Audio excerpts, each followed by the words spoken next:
Hi, morning everyone. Welcome to our session. I think we're going to start. I'm not going to waste more time, but just remember the session are being recorded and it will then be uploaded on the YouTube channel.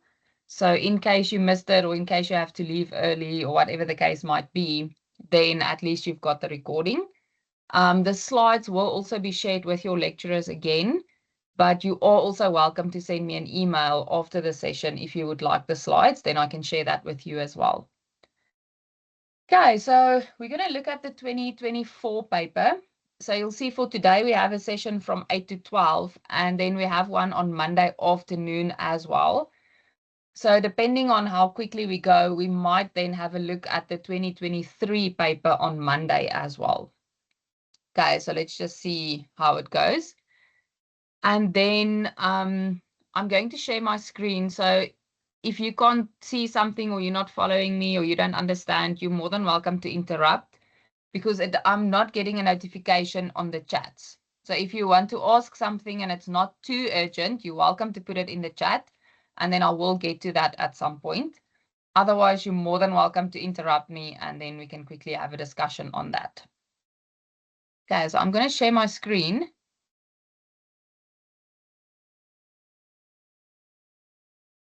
Okay.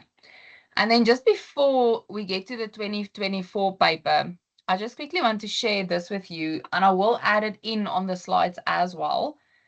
So what I tried to do is to do a little bit of steps for consolidation.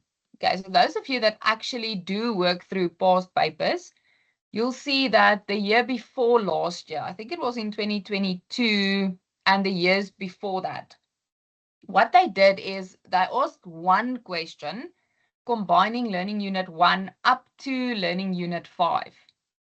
And then that one question was about 120 of the 180 marks. Okay, just remember your marks did change. It is now only 150 marks. But that is what they did. So they had one huge question where they covered Learning Unit 1 to 5, then about a 30, 40 marks on Learning Unit 6, and then the remaining marks on Learning Unit 7. So what I then tried to do is to get a little bit of steps in so that you don't miss one of the journals.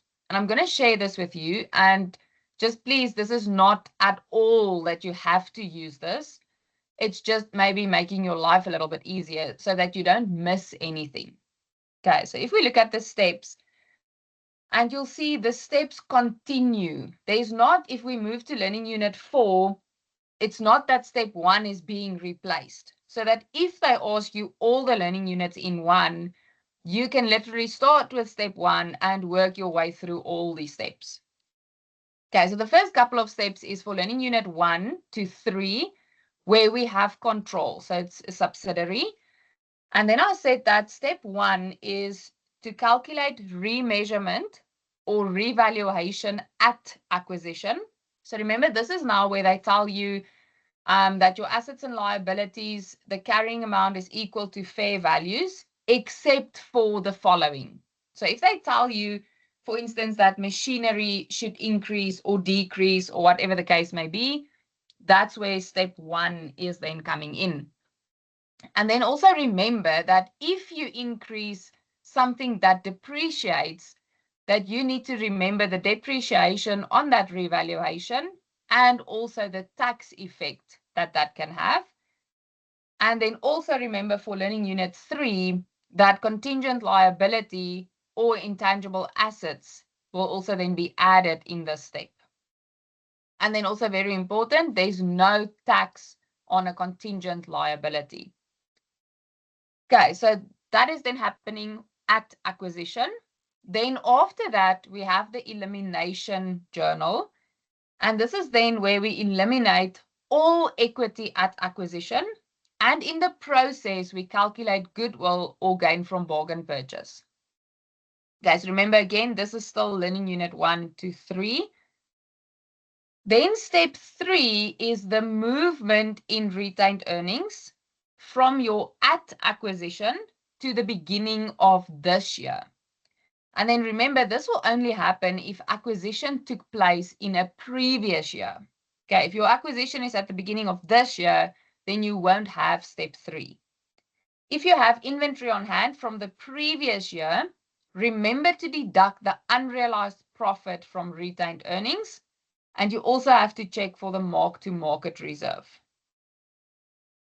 Okay, then from there we go to step 4, and you'll see that step 4 is more than one journal. It's just one step, but there can be more than one journal. And this is all the other elimination journals. And this is now to eliminate all intergroup transactions and remember income tax where applicable. And those intergroup transactions can be a sale of inventory, a sale of any other asset, management fees. And remember, management fees, it will be received for the one company, paid for the other company. Same for rent. Loans for one company, it will be a receivable, for the other company, a payable, and then also interest paid or received. Okay, so all these intergroup transactions, we then eliminate. And then step 5 is the non-controlling interest journal. And remember there, we debit non-controlling interest and we credit non-controlling interest. So it's important there then to, in brackets, put the name of your statement. And also remember, this is at the percentage interest the company does not control. And then lastly, for learning unit 1 to 3, we do the elimination of intergroup dividend journal. Okay, so if you can remember these steps, then you should be able to do all the journals. Okay, you now just have to practice that this is what the journal is going to look like. Okay, then from there, we move to learning unit 4. And to know whether something is learning unit 4, you need the word significant influence. Okay, so somewhere in the question, they're going to tell you that one company got interest in another company, whatever the percentage is, and that is significant influence. So the moment you see those two words, then you know, okay, this is a learning unit 4 transaction. And then you'll see all journals are done at the percentage interest they have. And that's very important. So if, for instance, the one company purchased 30% interest in the other company, if you do the movement in retained earnings, you'll do it at 30%. If you calculate share of profit of associate, you'll do it at 30%. If you eliminate the dividend, you'll do it at 30%. Okay, so that's very important that all your journals are done at the percentage interest that they have. Okay, so then our steps continue.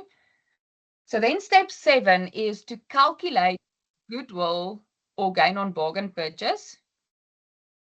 Sorry, I just quickly want to see, I think someone is joining.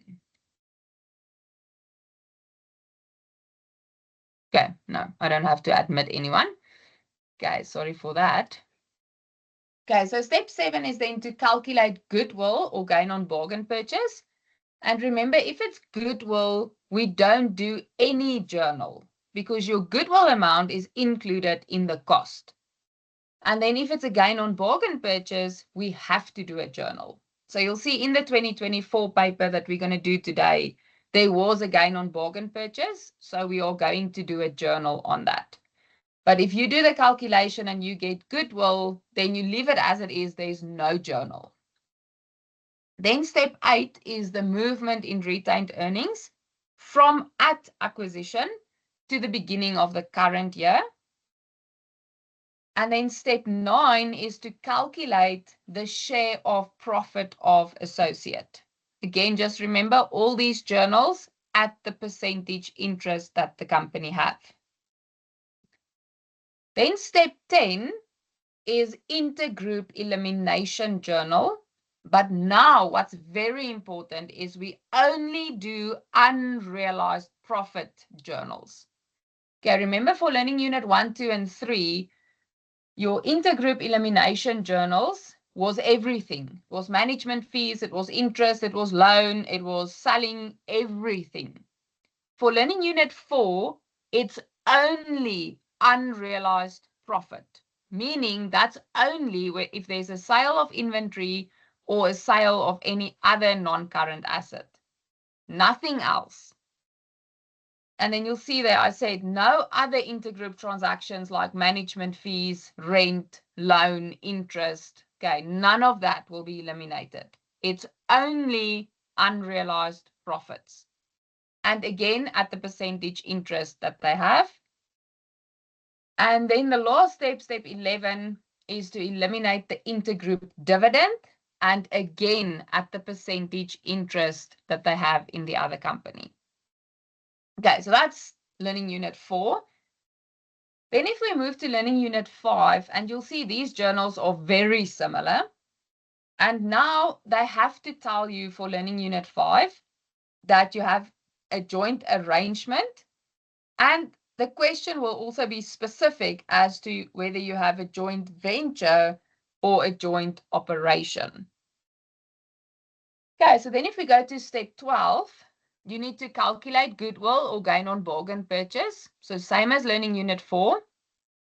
If it's goodwill, we don't do a journal. If it's gain on bargain purchase, we have to do a journal. Then step 13 is movement in retained earnings from at acquisition to the beginning of the current year. There you also have to look for any revaluation at acquisition that might take place. Then step 14, we calculate share of profit of the joint venture or the joint operation. And then step 15 is also intergroup elimination journal, but again, it's only unrealized profits. And for a joint operation, other intergroup elimination journals take place at the percentage interest that they have. Okay, so if it's a joint venture, then it's only unrealized profits. If it's a joint operation, it will be your unrealized profits, but also the other intergroup eliminations, like we did in learning unit 1, 2, and 3, but now just very important, at the percentage interest that they have. And that's your things like management fees, rent, interest, and loans. And then lastly, step 16 is to eliminate intergroup dividend. Okay, so as I said, this is just to assist you a little bit so that you do not miss a step and forget a journal. Okay, because these journals can actually be a lot of marks. Okay, so I just quickly want to show you on the, so I just want to see where that,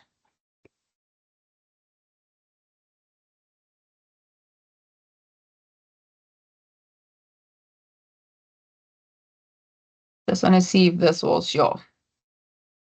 So this is now I think this was the 2021 paper. And there you'll see this question 2 was 115 marks. Okay, so this was typically a question where they tested you on everything. But what I just quickly want to show you is that in your additional information, you'll see they start you with in respect of Shank Limited. So they do it company by company. And best for you, if a question is asked like this, is to also do it company by company. And then if you try and follow the steps, then this is going to work out perfectly for you. So you'll see they tell you Rupert Limited acquired 70% controlling interest. So now you know, okay, we're busy with learning unit 1, 2, and 3. You read through the additional information for this specific company, and then you can answer those questions. And then if you go on a little bit further, you'll see they have the next company there at the top in respect of Augie Limited. And then they tell us Rupert acquired 30% of Augie, and they tell us they exercise significant influence. So now we know significant influence is learning unit 4. So then you go with your steps for learning unit 4. Okay, this was all they tested. They didn't ask learning unit 5 as well. Okay, but what you will see is they actually give it to you company by company. Okay, they're not going to combine everything and just give it all over the place. Okay. Okay, before we continue, any questions so far?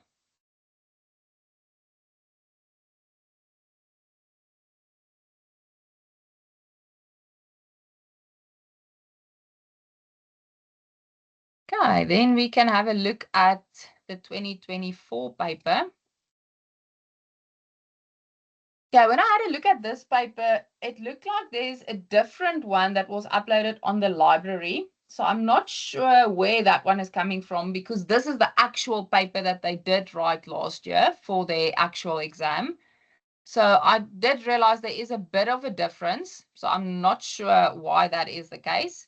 But in any case, you have the question then on these slides as well. Okay, I don't know why is that there. Let's quickly see. Oh, I'll just delete that, sorry.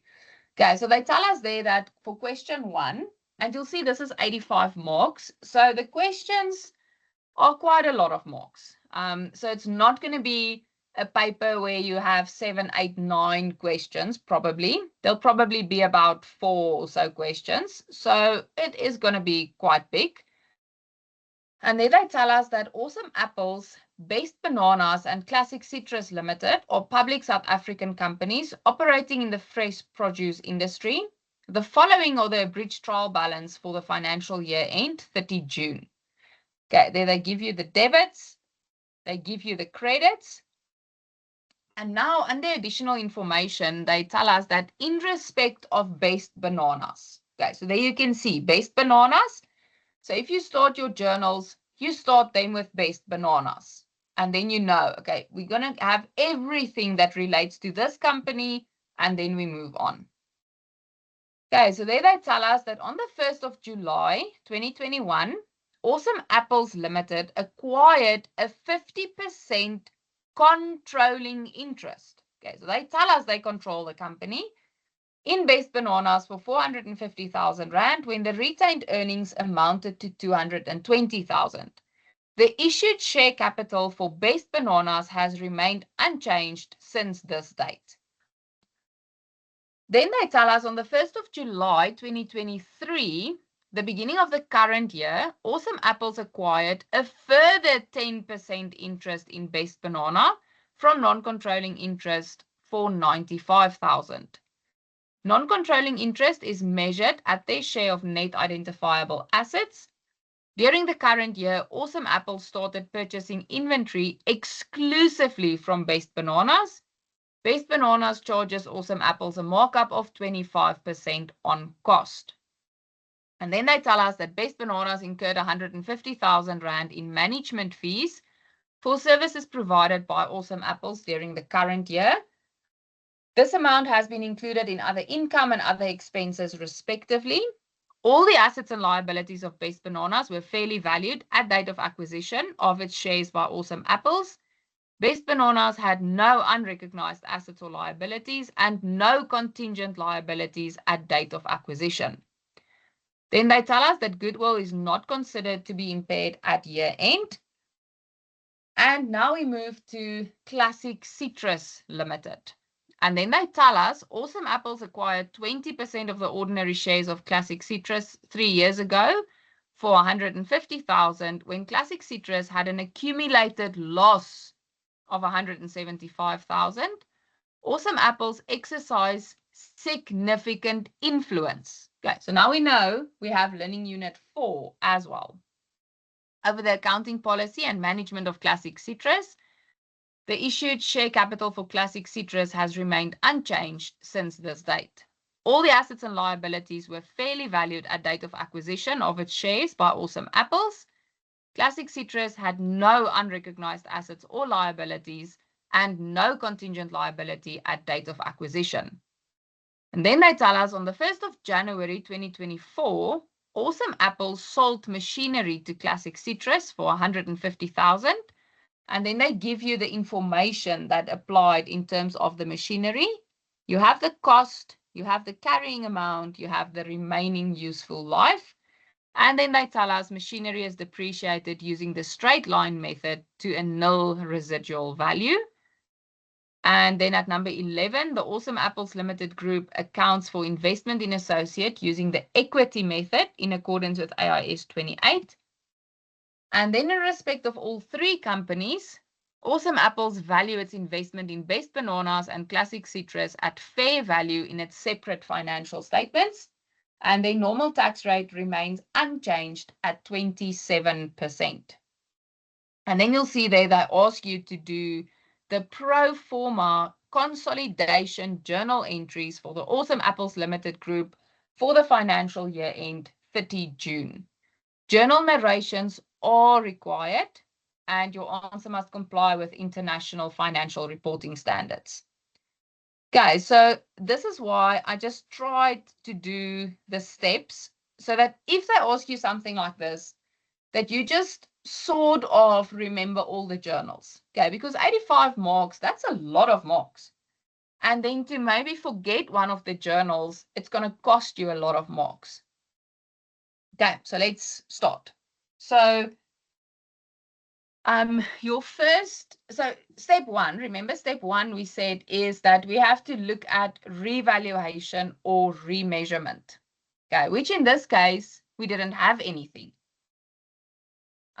Because they told us that the assets and the liabilities are equal to its fair value. Okay, then the next journal is then your non-controlling interest in your retained earnings. So let's just quickly go to your retained earnings.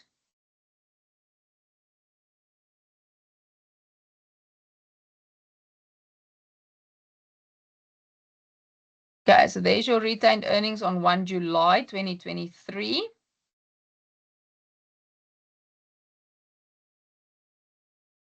Okay, so there's your retained earnings. And then this will be only times 10%. Okay, because remember in 2023, they got an additional 10%, and that brought them then to 60%.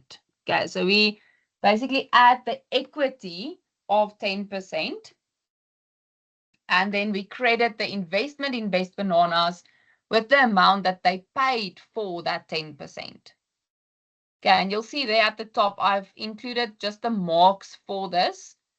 So in most cases, you get half a mark for the wording, and then half a mark for the amounts, and half a mark for every calculation. So sometimes it might be that one of these amounts won't get a mark, but it's more or less half a mark then for everything. Okay, so this is the additional 10% that they've then acquired.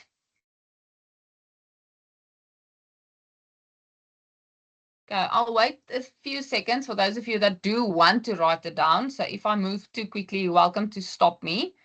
But just remember the slides and things will definitely be shared with you. Okay, so if you want to just sit and listen, that's fine. But I know some of you might want to write it down as well.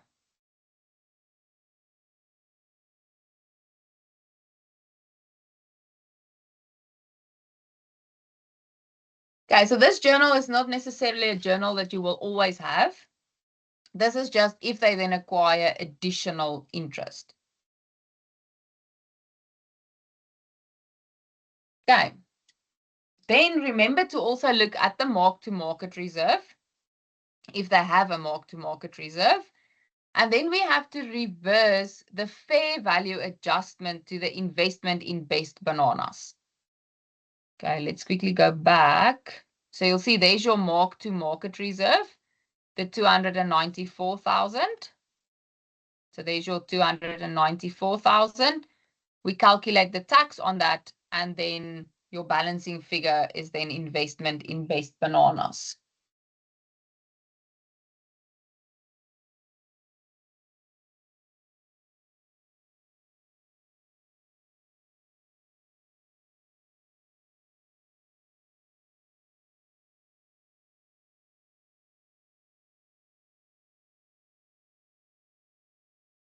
Okay, and now we get to the elimination journal.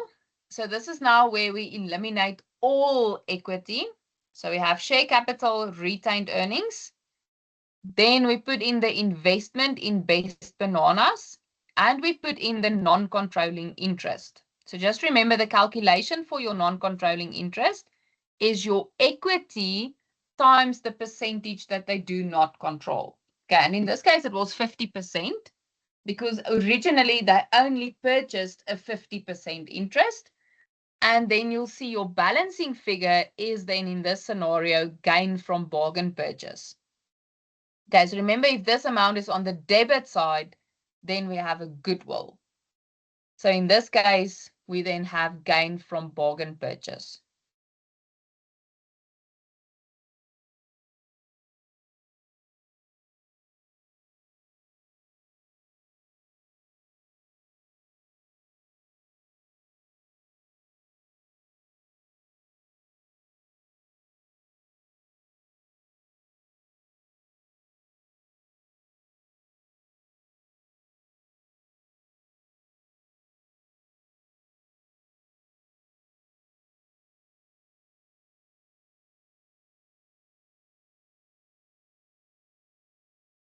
Okay.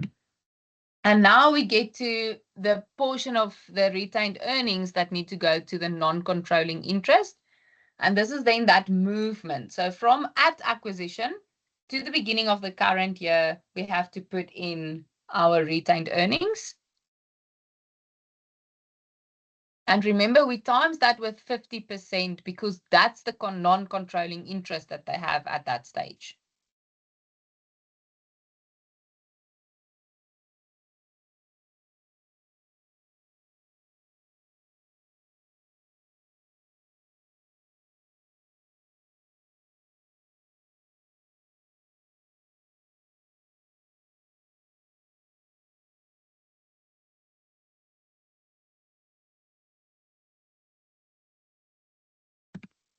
Okay, now we get to the eliminations. So this is now step 4. So remember, we had sales of inventory. So they tell us there at number 4 that during the current year, they started purchasing inventory exclusively from Best Bananas, and then they charge them a markup of 25% on cost. So you'll see they do not give you amounts. They don't tell you what is the inventory on hand, and they don't tell you what the actual sales were for the year. So because they tell you that inventory is exclusively purchased from Best Bananas, we then know that the total inventory that they have is coming from that company. So you'll see there your inventory. Sorry, now it's in that block. So I'll just take out that block. And then your cost of sales, this is then your sales that you can assume that you're also going to eliminate. Okay, so that was the total that they purchased. And then your inventory on hand is then sitting there. Sorry, which you can't see now. Okay, so then we debit sales. That's the 1,760,200. We credit cost of sales because remember, we have to eliminate that completely.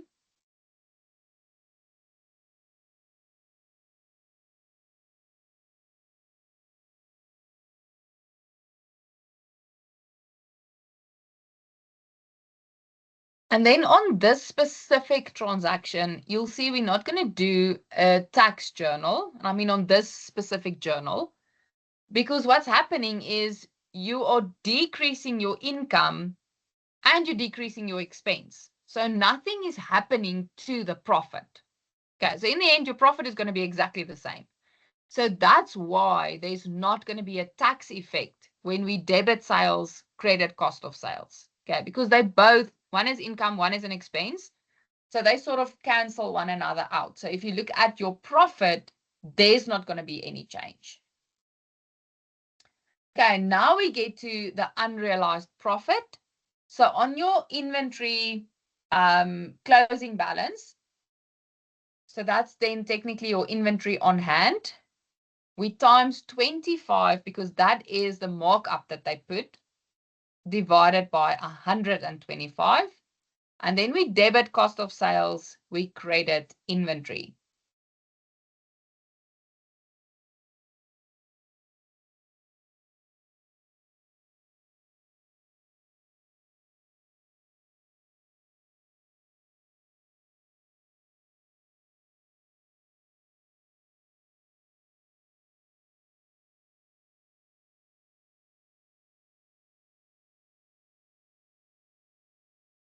Okay, and then on that, we will have income tax. Okay, so I've realized that some of you gets confused between when do we debit deferred tax, credit income tax, and when do we debit income tax and credit deferred tax. Okay, so I'm just quickly going to jump back to this journal. So for me, what the easiest way is to figure this out is you look at this journal. So in this journal, remember that it's only income and expenses that's going to affect your tax. Okay, so in this journal, we debit cost of sales. Cost of sales is an expense. Okay, so if you now think about your profit and loss statement, if you increase the expense, because that's what's happening, if we debit cost of sales, we are increasing the expense. So if your expense is increasing, the profit is decreasing. Okay, I'll quickly say that again. So when we do this journal, we are debiting the expense, meaning we increase the expense. If on your profit or loss statement, your expense is increasing, the profit will decrease. And then the lower the profit, the lower your income tax. So if your profit is decreasing, income tax need to decrease. And that's why in this scenario, we then credit income tax expense and then we debit deferred tax.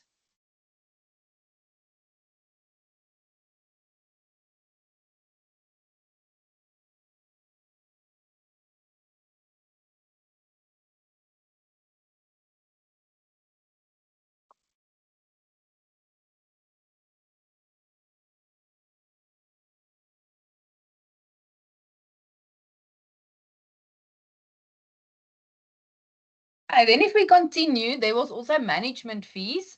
They told us in additional information that there's management fees. So you can just go to the trial balance that they give you. Okay, if it's not there, then I'm going to specifically tell you.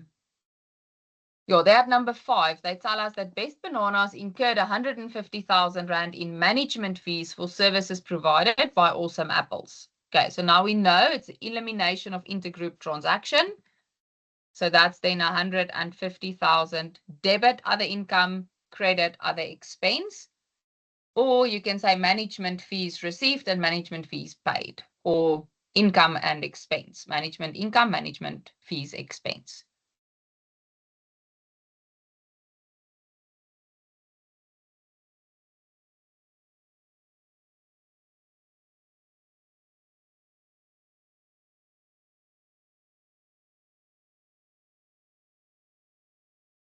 Okay, so now we did step 4.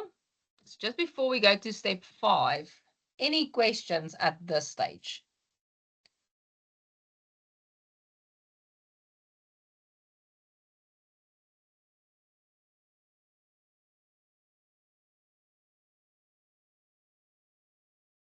Okay, you all fine so far? Okay, so now we're done with step 4, which was the elimination of intergroup transactions. Then step 5 is to do the non-controlling interest journal. And you'll see there's a whole calculation. So that is to calculate your profit. Let's quickly go back to your trial balances. So there we have our revenue. There's your revenue. You'll see there's other income. You'll see then they give us cost of sales. They give us other expenses. Remember, we need to include the income tax. And then we also have to look at the journals that we did that will affect your income or expenses. Okay, and remember, this is now from your company that they control. Okay, so this is your subsidiaries' revenue, their cost of sales, their other income, the other expenses, and the income tax.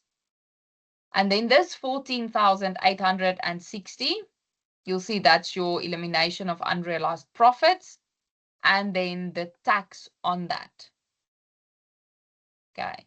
And then all of this times 40%, because now, remember, they've purchased an additional 10%. So now there's a 40% at the end of the year that they do not control.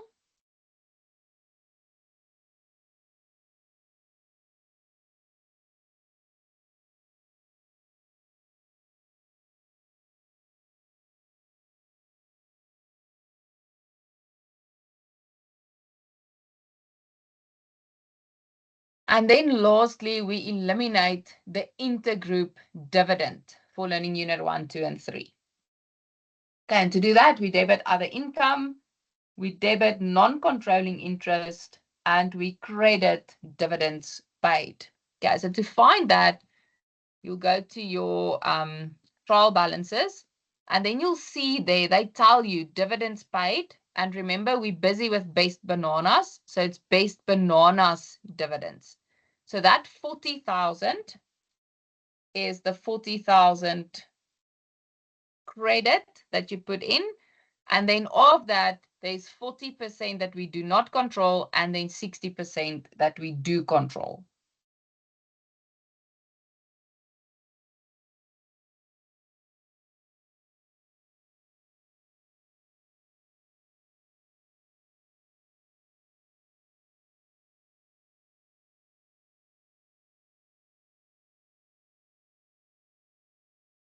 Okay, and then we've covered learning unit 1, 2, and 3. So we've covered Best Bananas Limited. Now we can move to the next company. And remember, they told us there that they have significant influence. So then we said, okay, this is a learning unit 4 transaction. So then we said that the first thing you have to do, which is then step 6, if I'm now not mistaken, 7. Sorry, I think it's step 7. You have to calculate goodwill or gain on bargain purchase. So in this case, if you do the calculation, you'll see you get a gain on bargain purchase. So remember, we said if it's goodwill, we're not going to do a journal. But in this scenario, we then had a gain on bargain purchase, and then we have to do a journal. And that journal is then to debit investment in associate, and we credit retained earnings. And remember, very importantly, any journal that you do for learning unit 4, also for learning unit 5, will be at the percentage interest that they have.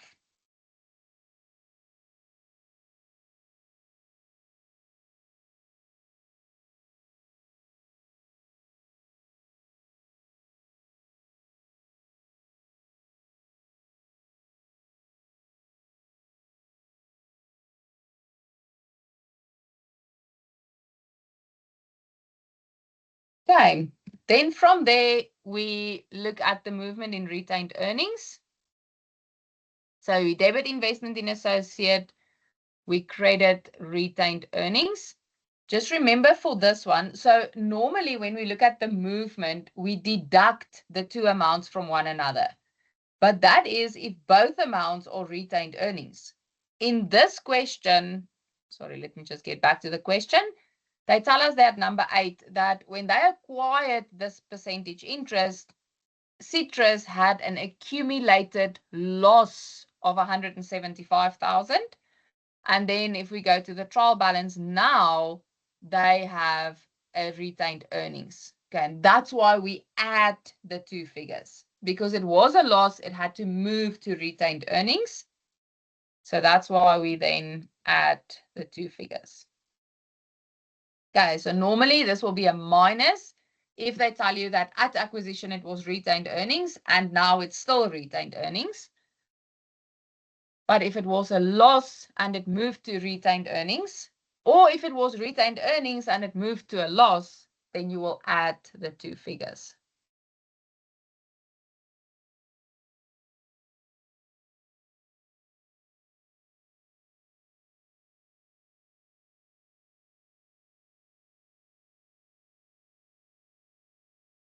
Okay, then the next step is to calculate the share of profit of associate. So again, you're going to have to calculate the profit. So you have your revenue, that's the 1.85 million, minus the cost of sales, plus your other income, minus, I think that was other expenses. Your other expenses, the 465,500, and then you deduct the income tax expense as well.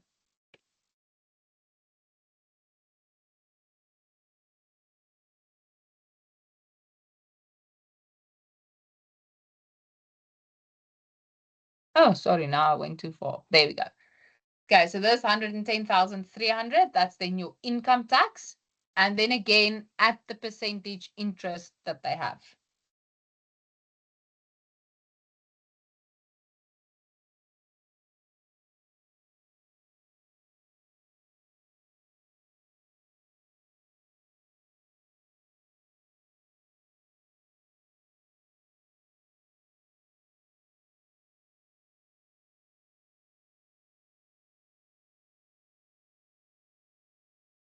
Okay, then the next step is to eliminate the unrealized profit or then the intergroup transactions. But just remember that for Learning Unit 4, you will only eliminate unrealized profits. Okay, and they tell us there, at number 10, that Awesome Apple sold machinery to Classic Citrus for 150,000. Then they give you what the cost was, the carrying amount, and that it needs to be depreciated over the useful life. So that's then how you can calculate that profit. Oh, goodness me. Okay, so there we have our other income. So we take out the profit. Remember again, at the percentage interest that they have. We credit investment in associate.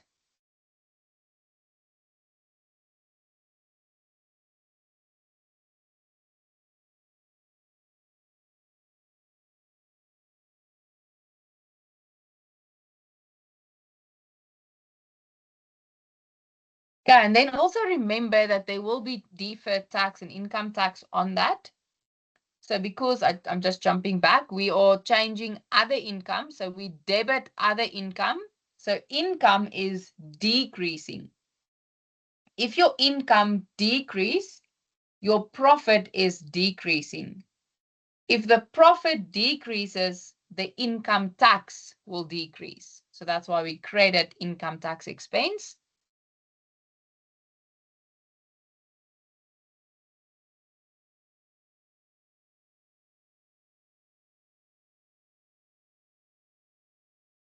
Okay, and then remember on this, there will be a depreciation change. So because we are changing the unrealized profit, we are changing basically the amount that the depreciation will be calculated on. And remember, this is only for 6 of the 12 months. So we take the 5,000, the unrealized profit, divided by 3, that's your useful life. But then that was only for 6 of the 12 months.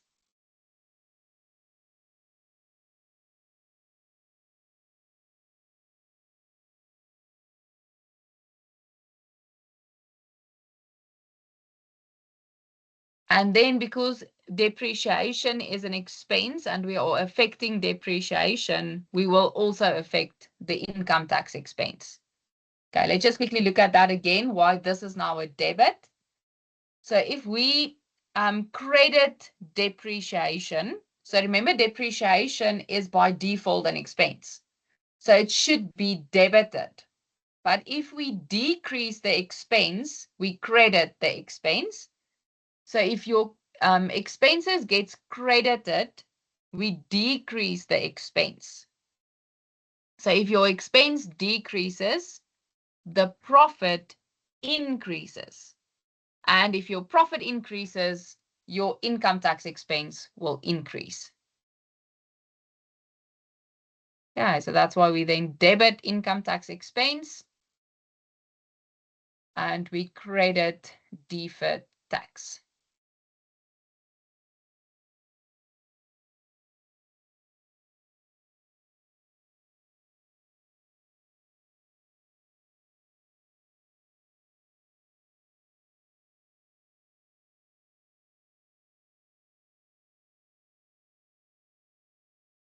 Okay, and then our last step is the elimination of dividends. And you'll see in this question, there was no dividends. This company didn't pay out any dividends, this classic citrus. So therefore, we can then ignore that step or then those journals.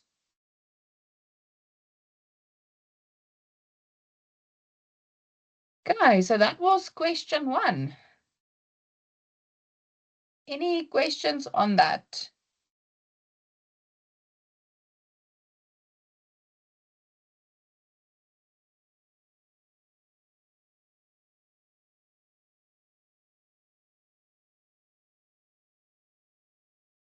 Okay, you all fine with that?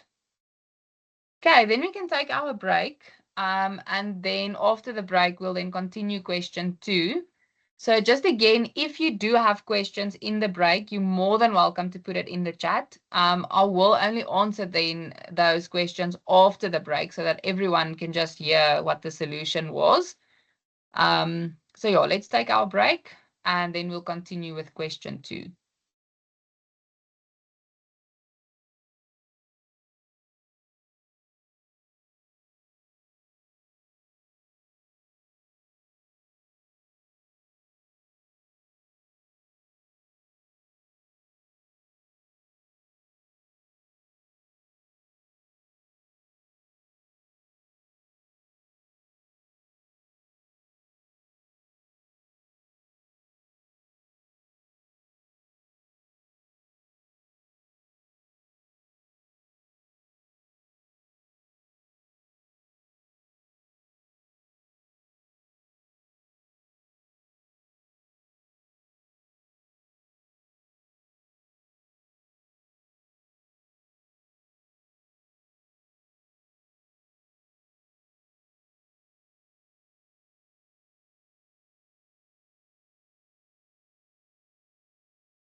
Okay, let's continue.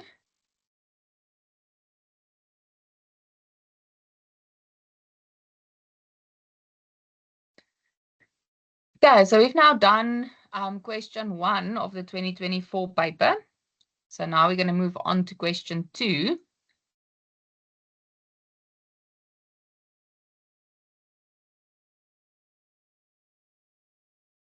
Okay, so question 2 is then for 30 marks. So they start us with a trial balance of Just Do It Limited for the year ended 30 September 2024. You'll see all the debits, all the credits. Then additional information, they tell us that IT Connections Limited acquired 75,000 ordinary shares in Just Do It on the 1st of October 2024 for 16 million rand. In accordance with the purchase agreement, the acquisition price will be paid in 2 equal installments, with the first payment 8 million made on the date of acquisition and the balance to be paid on the 1st of October. Just Do It builds computer hardware. And then they give us the carrying amounts of the assets and liabilities of Just Do It were equal to their fair values, except for the following. Then you have your property, plant and equipment and financial assets. Okay, so we need to go to the trial balance to see what these values were. And then currently PPE should be valued at 4 million and the financial asset 1.2 million. Okay, then they tell us that Just Do It did not recognize a contingent liability of 800,000 on the 30th of September. The contingent liability is in respect of an ongoing lawsuit with a competitor. At year end, the legal team of Just Do It indicated that it was unlikely that Just Do It will be held liable in terms of the claim. The claim is of a capital nature and hence is not an allowable tax deduction. Just Do It did not recognize an intangible asset with a fair value of 750,000 Rand at the acquisition date, as it has not met the requirements of AIS 38, which is intangible assets. There's an appropriate discount rate of 10% per annum. The fair value of Just Do It shares was 175 Rand on the 1st of October. Non-controlling interest is measured at fair value on acquisition date. Investment in subsidiaries are accounted for at cost in the separate records of IT Connections. IT Connections has the right to variable returns in the form of dividends from Just Do It and is able to affect these returns in terms of their voting rights. And then they tell us the normal tax rate is 27%. The effective capital gains tax rate is 21.6%. Land, financial assets and intangible assets are subject to capital gains tax, and all other assets are just subject to normal tax. And then they ask us at 2.1, discuss if IFRS 3 is applicable to the acquisition of the shares of Just Do It Limited as outlined above. In your explanation, refer to the definition of control in terms of IFRS 10, consolidated financial statements, and the definition of a business in terms of IFRS 3, business combinations. And then they also ask us to calculate goodwill or gain on bargain purchase on the date of acquisition of Just Do It Limited.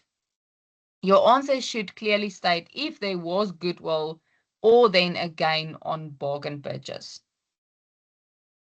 Okay, so let's first look at your question 1.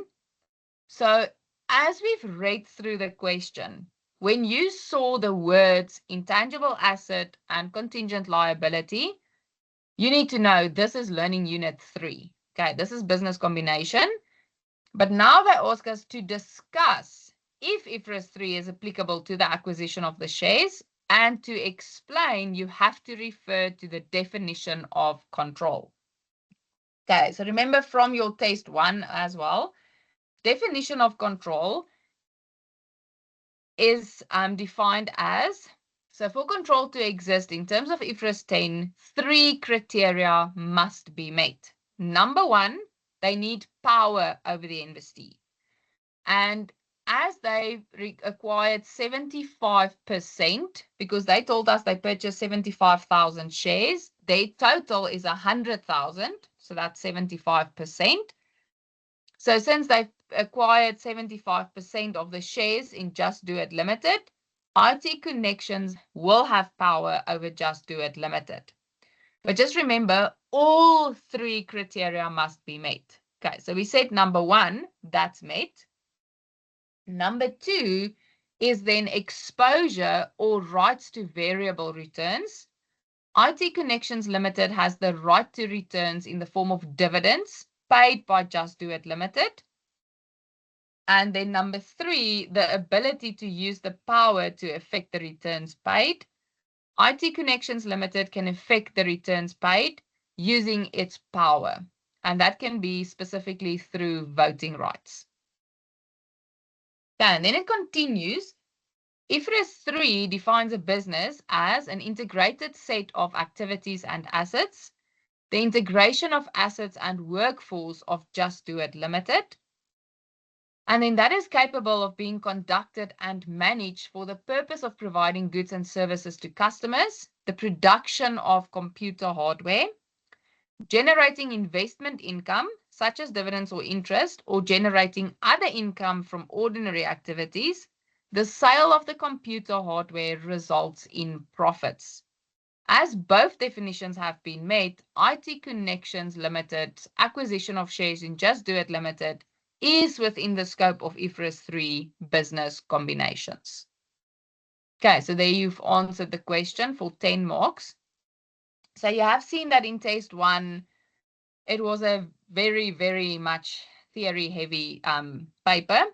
So I would recommend that for the exam, you might prepare for both. Prepare for a lot of journals and maybe financial statements, but you should also be prepared for theory. Okay. Unfortunately, I've got no clue what is in the exam. So I can just tell you, if I were you, I would prepare for the theory as well. Okay. Normally it is more practical, but yeah, we never know what can come up. Okay, any questions on 2.1?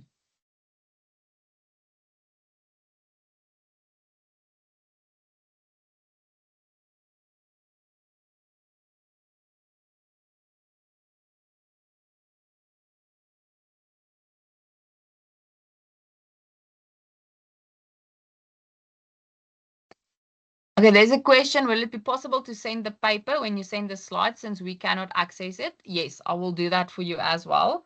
I will put it in a separate document as well. Okay, I know the questions are in the slides as well, but for you to scroll up and down and so on is going to be difficult. So I will then also share the paper with you separately. Okay, then we can continue to 2.2.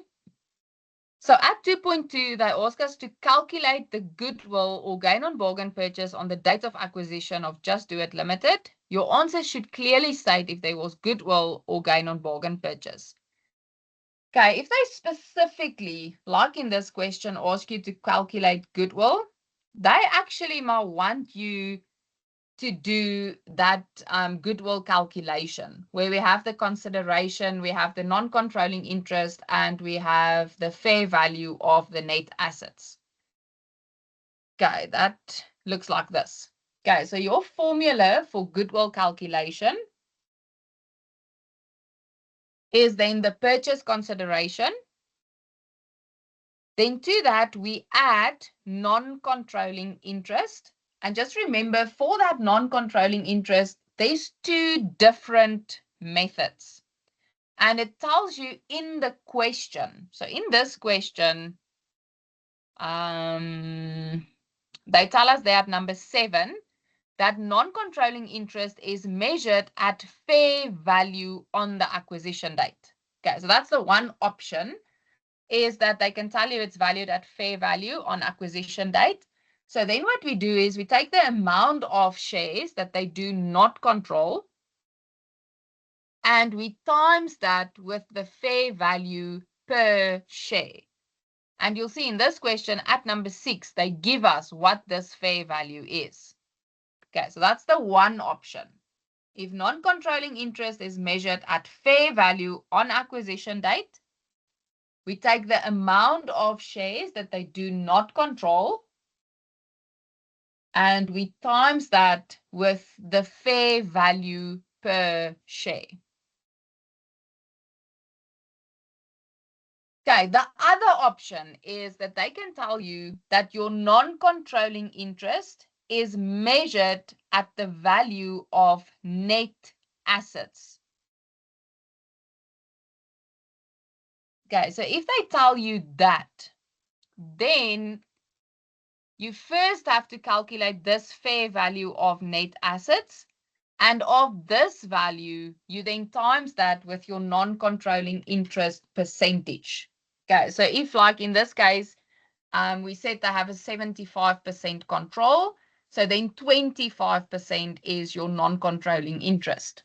Okay, so if they tell you something regarding the non-controlling interest is measured at your fair value of your net assets, then we first calculate this fair value of net assets, and then we times that with the non-controlling interest percentage. Okay, so then after you've added non-controlling interest to your purchase consideration, you then deduct the fair value of net assets, and that will then give you the goodwill or then gain on bargain purchase. Okay, so let's start. So just remember, for purchase consideration, it can be straightforward. They can tell you this was the cash amount. They can also tell you that they paid by giving maybe a non-current asset like a machine or a vehicle or something like that. They can also tell you that they give shares that they have in another company. Or they can also tell you that there's an amount that they will pay, but that amount will be in future. Okay, so there's various ways in what they can pay. So in this question, they told us that number one, that they acquired 75,000 ordinary shares for 16 million rand. And then they tell us it will be paid in 2 equal installments. The first payment of the 8 million will be made on the date of acquisition. Okay, so that's straightforward. That's an 8 million cash payment. But then the balance will be paid 1 October 2025. So that's 1 year later. So for that, we need to calculate the present value. Okay. So this is now part of calculating the purchase consideration. So the first one we said, that's straightforward. That's your cash component. They paid 8 million on the date of acquisition. And then the other 8 million will be paid in 1 year's time. So now we say, okay, the future value is 8 million. They tell us in the question the discount rate is 10%. And then this is for a full year. So it's 1 year later that they pay. So your present value will then be 7,272,777. Then we have to add the two. So then your consideration that they will pay in the end is 15,272,727 that we've calculated now.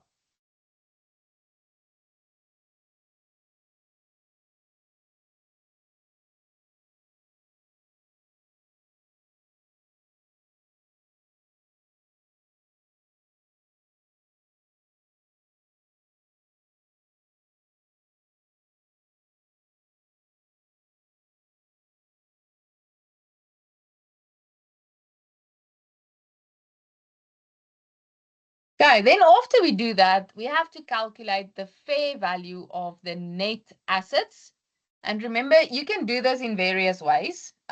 For me, the table works the best. So you look at what the carrying amount was, what the fair value is, the adjustment. On that adjustment, we calculate tax, and then we get the after-tax adjustment. And then just remember, very importantly, it's the after-tax adjustment values that you're going to use. So whatever you want to, or however you want to calculate that, that's perfectly fine. Just remember that we need the after-tax adjustments. Okay, so in this question, they told us that all the assets and liabilities were equal, their fair value to the carrying amount, except for PPE and the financial asset. And then they told us there's a contingent liability and an intangible asset that were not recognized yet. Okay, so if we go back to the question, so they're at number 2, they give us the fair value for PPE, they give us the fair value for financial assets. So then you go to your trial balance and you see that your property, plant and equipment was 3.75 million, that is excluding land. And then there was land for 10.25 million. And then your financial asset were 950,000. Okay. So then, there we go. Okay, so your PPE was 3,750,000. That is excluding your land. But they've changed that to fair value of 4 million. Then financial asset on the trial balance, it's 950,000. Future value, 1.2 million. And then the contingent liability, there was nothing because they didn't recognize this yet. And then at number 3, they tell us that there's this contingent liability of 800,000 Rand, which they didn't recognize yet. And then at number 4, they did not recognize an intangible asset with a fair value of 750,000. Okay, so now we fill in those 2 fair values. So remember your contingent liability, that's a liability. So that's why we have it in brackets. And then your intangible asset. So then for the adjustment, that's then the difference between the carrying amount and the fair value.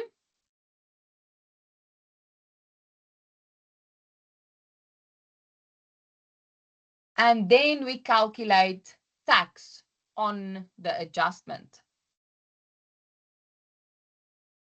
Okay, so just remember for your PPE, because land is not in there, it's only taxed at 27%.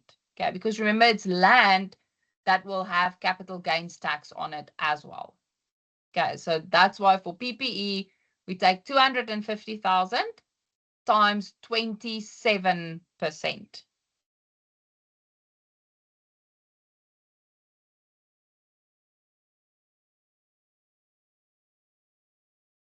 Okay, then for your financial asset, they specifically in the test or in the information tell us that financial asset is also then part of the capital gains tax category. So on the financial asset, we take the 250,000 times that with 27%, but also times 80%. Okay, so there is capital gains tax on the financial asset.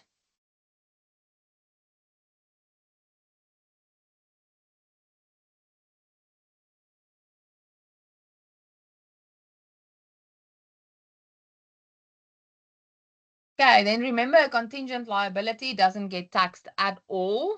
So that 800,000 is just taken to the after-tax adjustment. And then on your intangible asset, there's also capital gains tax. So we take the adjustment, we times that by 80% and then times 27%.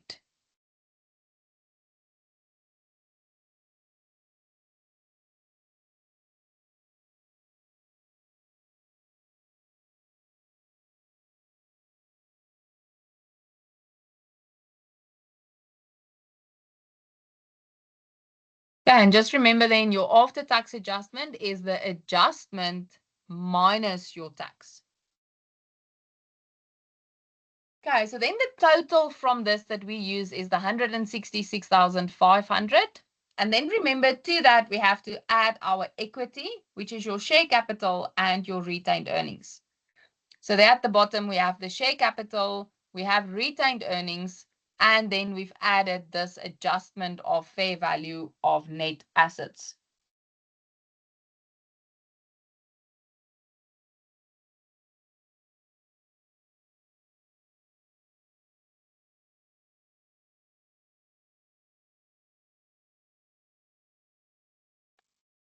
Okay, now we can put everything together to then, in the end, actually calculate our goodwill. Okay, so we've calculated consideration paid to be 15,272,727. Then non-controlling interest, because they specifically told us that it's on your fair value of your shares. The shares or the amount of shares that they do not control was 25,000. And they gave us the fair value per share as 175 Rand. And then from that, we deduct the fair value of net assets. So that's your adjustments after tax plus your equity will then give you the fair value of the net assets.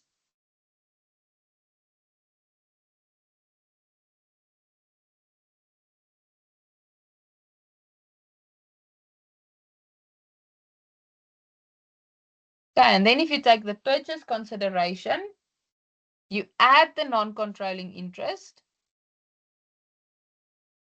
you deduct the fair value of net assets. If you then get to a positive figure, it's goodwill. But if it's a negative figure, then you have gain on bargain purchase.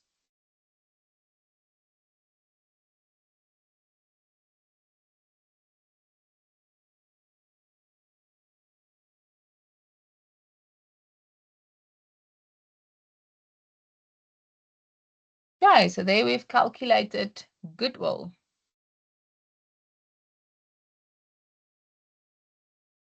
Okay, any questions on question 2?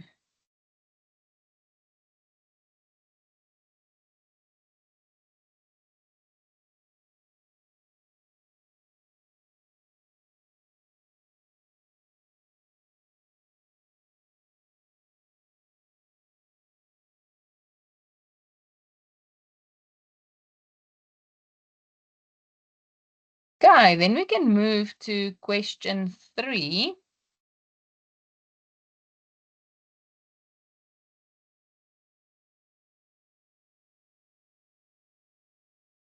Yeah, I think this is the cash flow question. Yeah. Okay, so remember when you do your exam, you can start with any question that you want to. Just always remember to mark the question properly. So if you decide I'm going to start with question 3, then on the first page you write there question 3 and you can then continue with question 3. So personally for me, cash flow statements, which is learning unit 6, is the easiest in the semester. And I've seen from previous years that a lot of students also feel that way. So it might be a good idea to start with your question for cash flow statements so that you know that's out of the picture. Okay, and you should be able to rather easily get all the marks. Okay, so they give you the consolidated statements.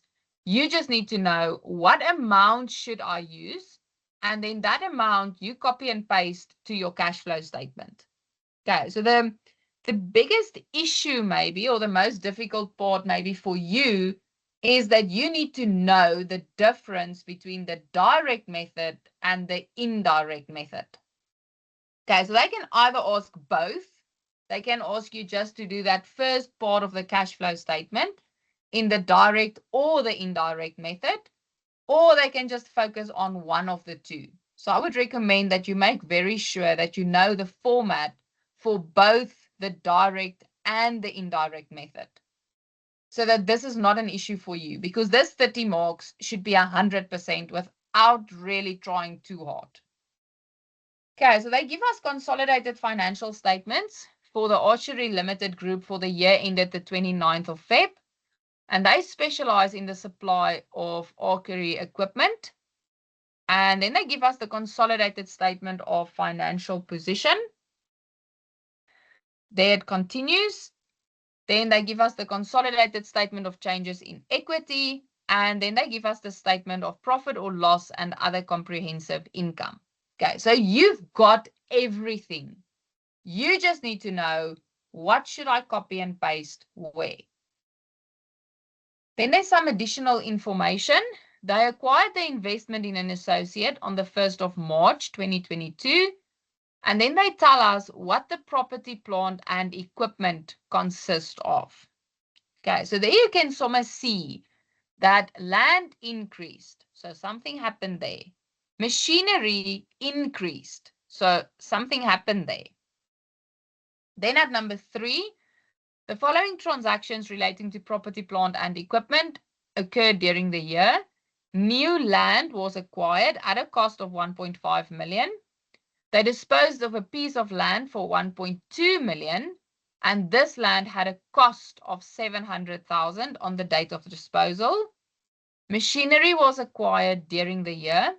This newly acquired machinery replaced existing machinery that was sold on the same day. Details relating to the machinery disposed of is as follows. Cost is 1.5 million. The carrying amount of the machinery at the date of the disposal was 800,000. And then the selling price was 650,000. Then they give us the current tax payable. That's 125,000. And then in the previous year, 68,000. And that has been included in trade and other payables.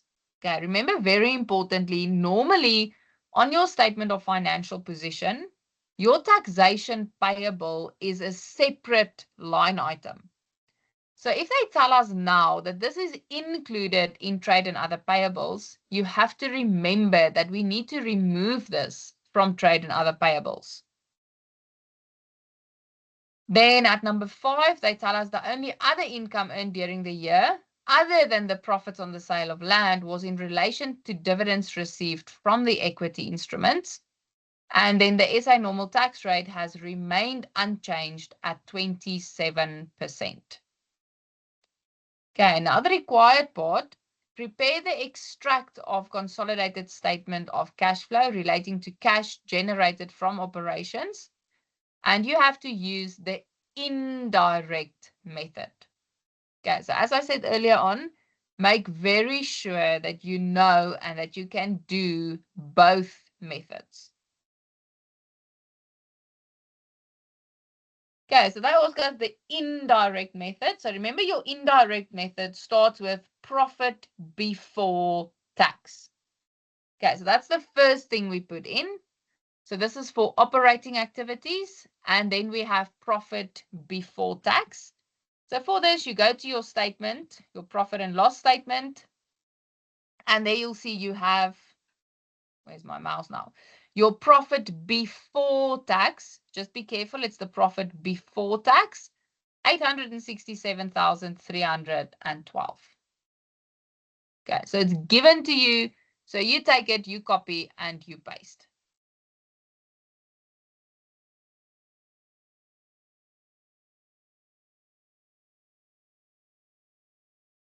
Okay, but just remember now that that profit includes things that is non-cash. Okay, so if we do a cash flow statement, we need things in there that's physically actual cash.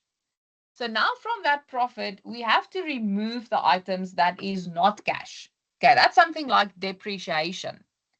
So yes, we see depreciation as an expense. So it is part of our profit calculation, but it's not actual money that we pay. So therefore, depreciation need to come out.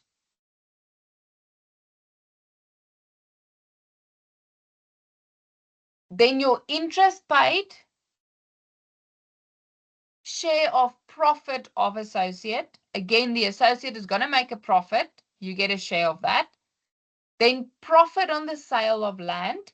If you sell land, yes, on the sale, you do get money. But you don't get the profit as additional money. That profit is just a calculation between what is the carrying value and what is the selling price.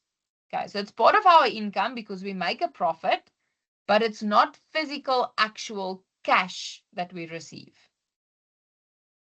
And then it can happen that there's also a loss on the sale. So in this case, it was a loss on machinery.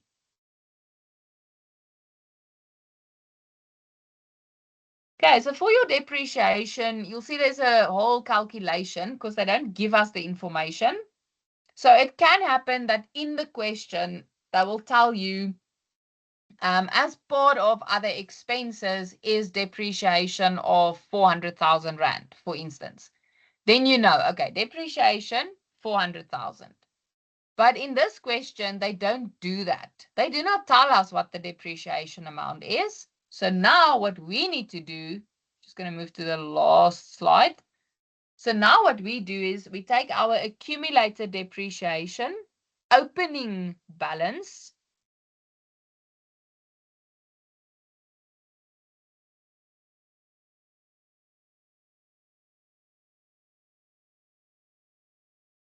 Then we take the accumulated depreciation on machinery disposed of.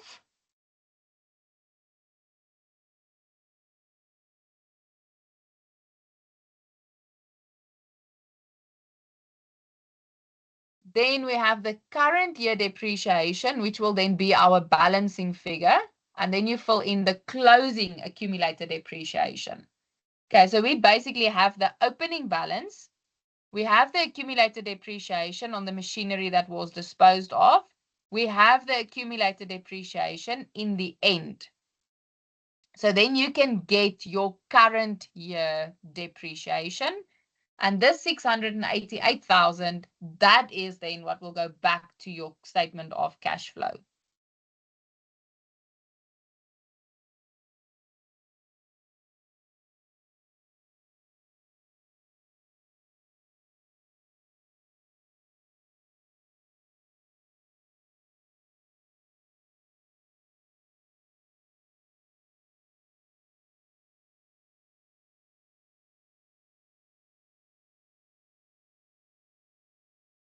Okay, then we can continue.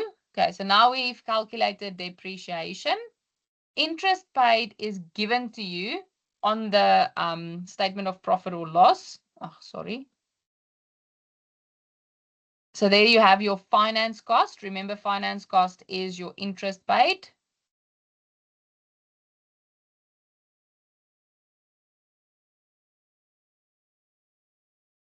Then also on your statement of profit or loss, they give you the share of profit of associate. So if we quickly go back, there you'll see your share of profit of associate, the 289,920. So you just fill that in. Oops, sorry. 289,920.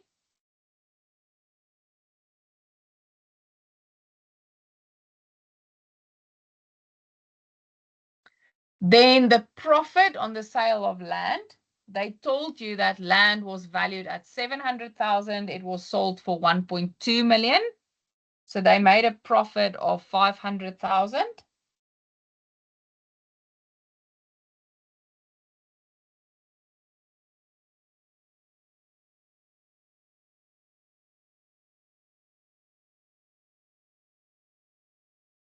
Then you have a loss on machinery. So again, they gave you the value. They tell you what it was sold for.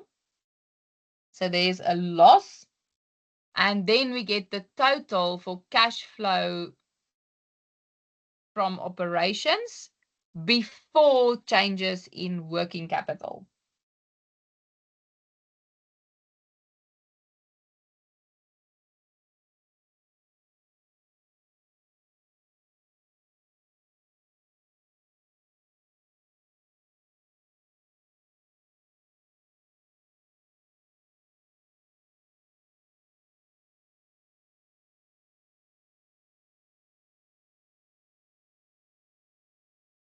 Okay, then we can continue with the changes in working capital.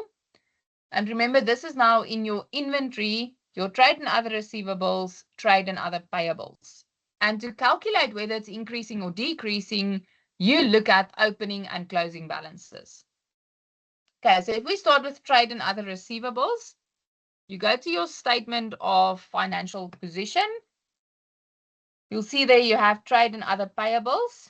There you have that. You have the closing balance. You have the opening balance. And you can see with your eye that this is increasing. So there's an increase in trade and other receivables, but there's a decrease in inventory. Okay, so then for your trade and other receivables, we have an increase. For inventory, we have a decrease. So very important, if it's an asset that is increasing, we put that in a negative amount. If it's an asset that's decreasing, we put that in a positive amount.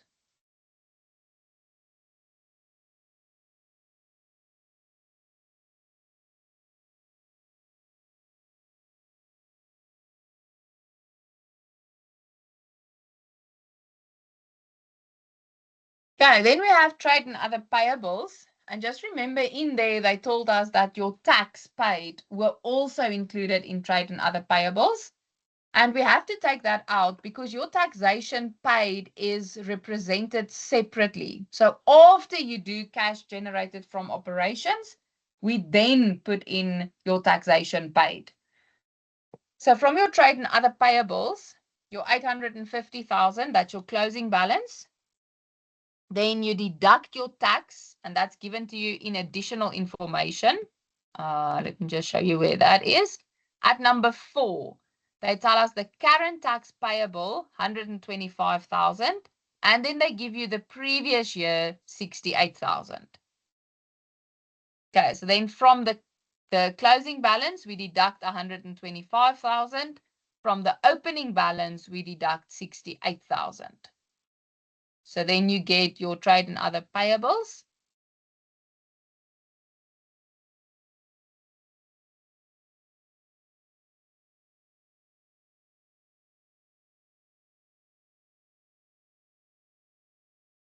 Okay, so you'll see in trade and other payables, there's an increase. So if a liability increases, it's a positive amount. So you'll see that's the opposite from an asset. If an asset increases, we have a negative amount. If a liability increases, we have a positive amount.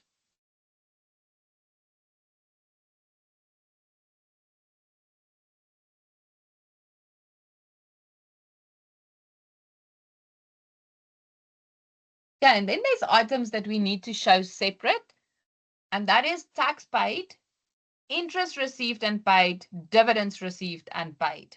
Okay, so you'll see in this question, we don't have interest received. We do have tax paid. And this is your opening balance is the 68,000. The 205,312, that's your current year tax. So you'll get that on your profit and loss statement, income tax expense.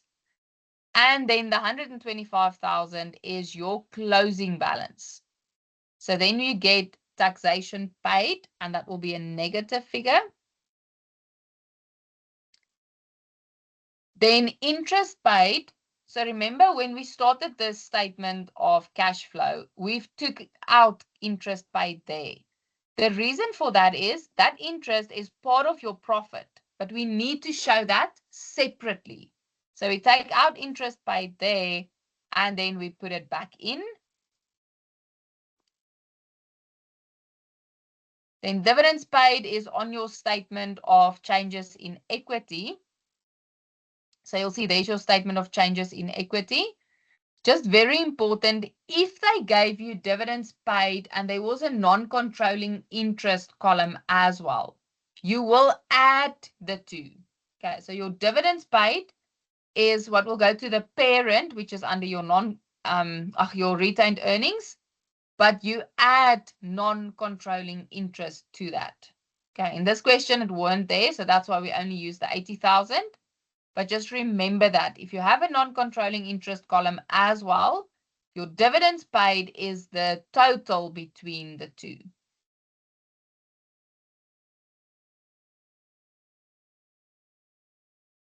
And then we have dividends received, and there's also a closing balance and an opening balance. So there was a change of 220,000.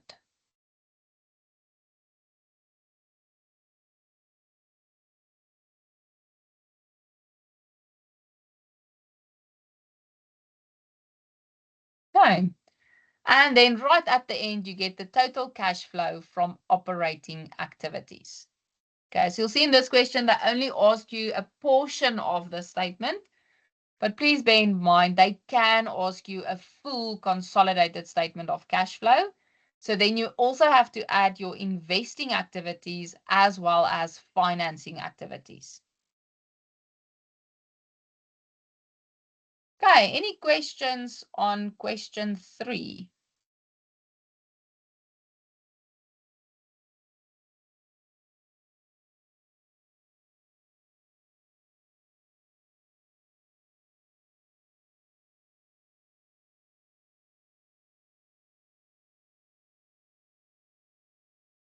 Okay, then I think we can take our break again. I see it's almost 9:45. Let's go till 10:05. Okay, so since we're halfway, you've made it through 2 hours. There's another 2 to go.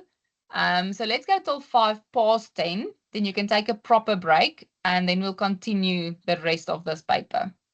Okay, so again, if you have questions, you're more than welcome to type them there. I will, however, then answer that after the break.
Okay, let's continue.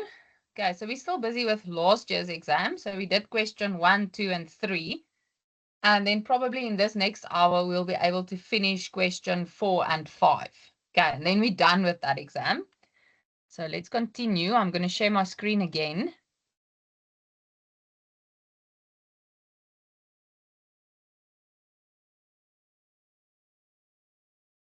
Okay. Okay, so question 4 is then 20 marks.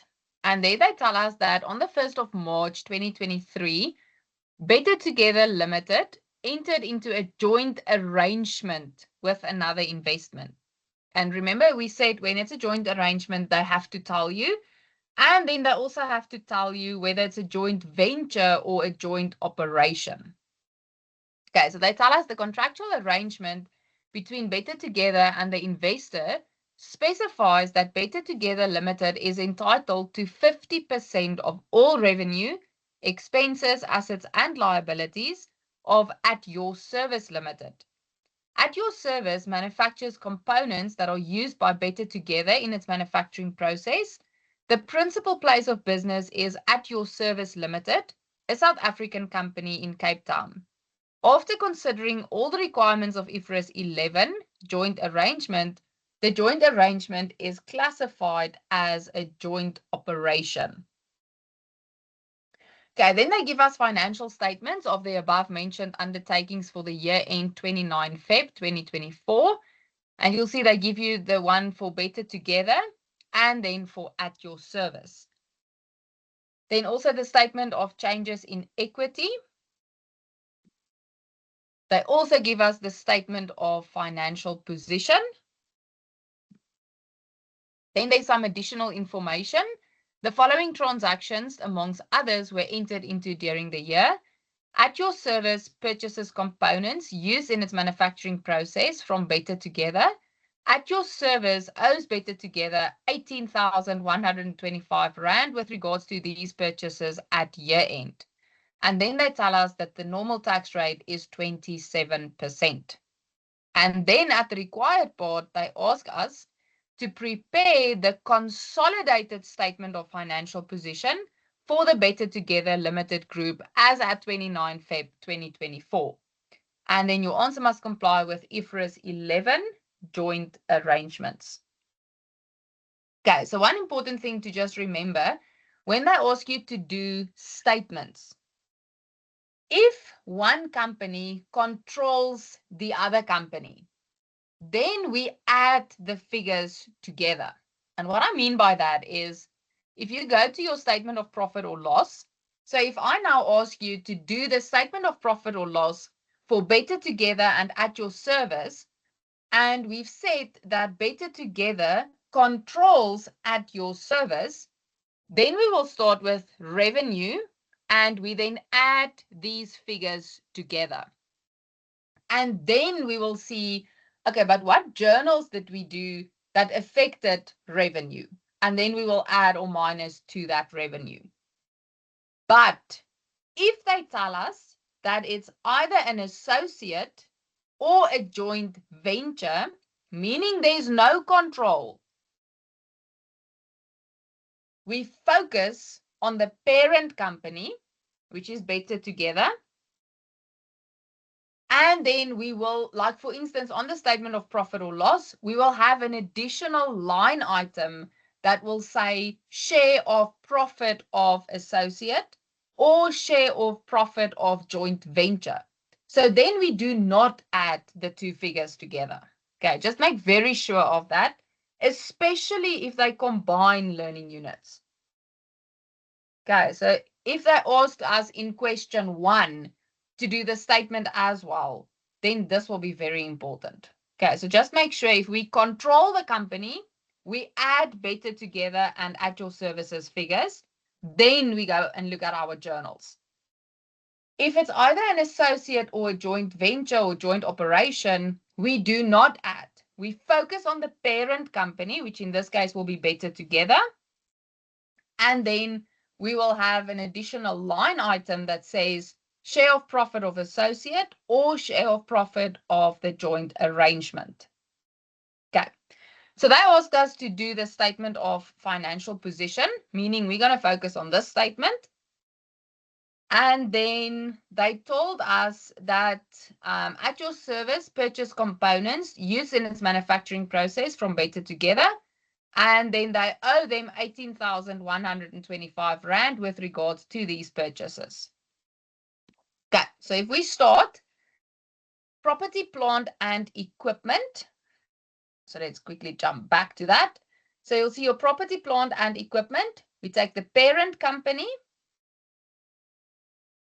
And then on your statement of financial position, you will add the percentage interest that they have from the other company. Okay, so you'll see there it's the 2,614,000. And the other company, the property, plant, and equipment for them is 559,062. And we times that with 50%.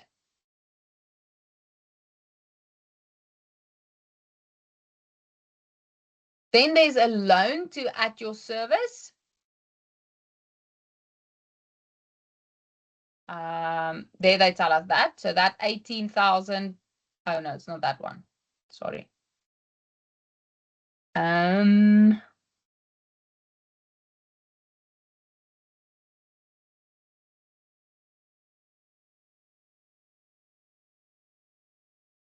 Where do they tell us that loan? Oh, that's also the 50%. So loan to at your service. So they tell us the loan, and it's 50% of that loan.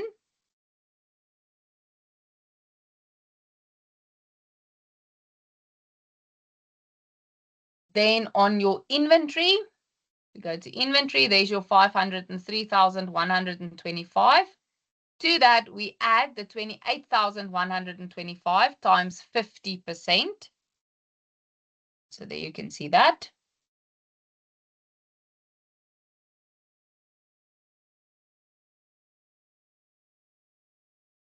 Then trade and other receivables.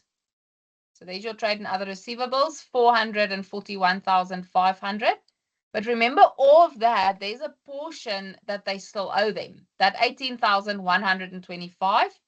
And that is part of elimination of intergroup transactions. So you'll see we take it out for trade and other receivables there.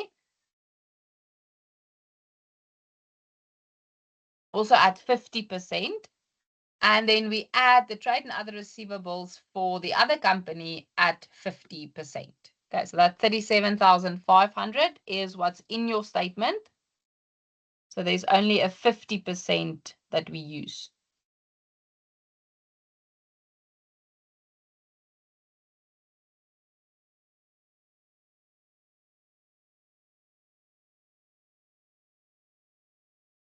Okay, then cash and cash equivalents. If you go, to the statement, you'll see cash and cash equivalents. There's your 34,000.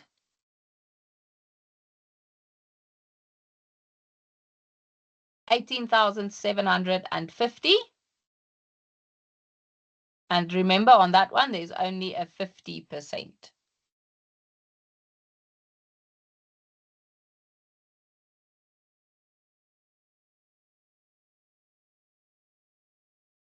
Okay, then you have your total assets.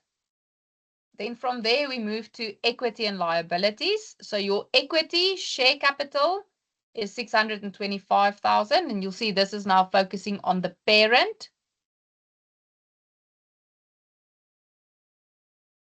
Then your retained earnings, we add the two together. Again, remember the percentage interest that they have. And then your non-controlling interest, they give that to you also on the statement, 35,000. There's your 35,000.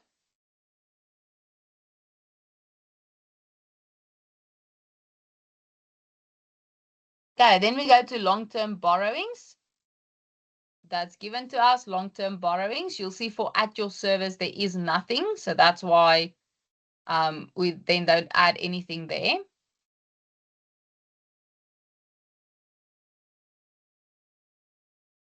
Then on your loan from Better Together, We have the 140,625 times 50%. But remember earlier on under our assets, we have the 70,313. So this is part of elimination of intergroup transactions. So then if we deduct that, we then get a total loan from this better together to be 0. And then the loan from other investors is, you'll see on the statement, the 93,750, and we times that with 50%.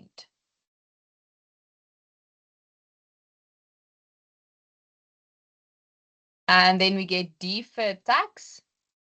So you'll see that on your statement, that's 120,375. So that's a copy paste. Then your trade and other payables, 346,500. That's in the statement. And then for the other company, that's 28,125. But just again, remember, they still owe them 18,125. So that will be an elimination of intergroup transactions. And then that will be at 50%.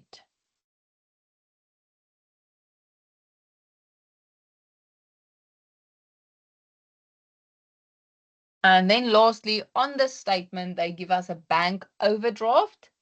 So that's 257,500.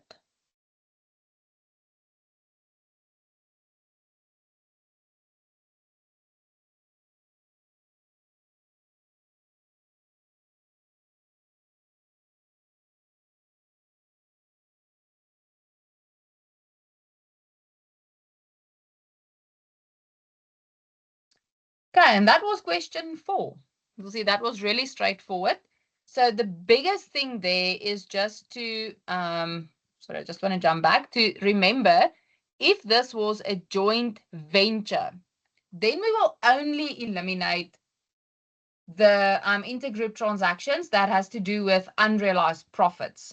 But since it's a joint operation, that's why the portion that they still owe them for inventory is eliminated. The loan is eliminated. Okay, so that was the important thing to read there. And then just to know, if you then put your figures together, exactly what you will do. Okay, so remember, for control, we will add the parent company with the company's figures that we control. In this case, we won't. If it's a statement of financial position, you take the parent company, and to that you add whatever percentage they control of the other company's figure. Okay, and then if they ask you a statement of profit or loss, remember, then we don't add anything, but then you add in a separate line where you say share of profit of joint operation. Okay, any questions on question 4?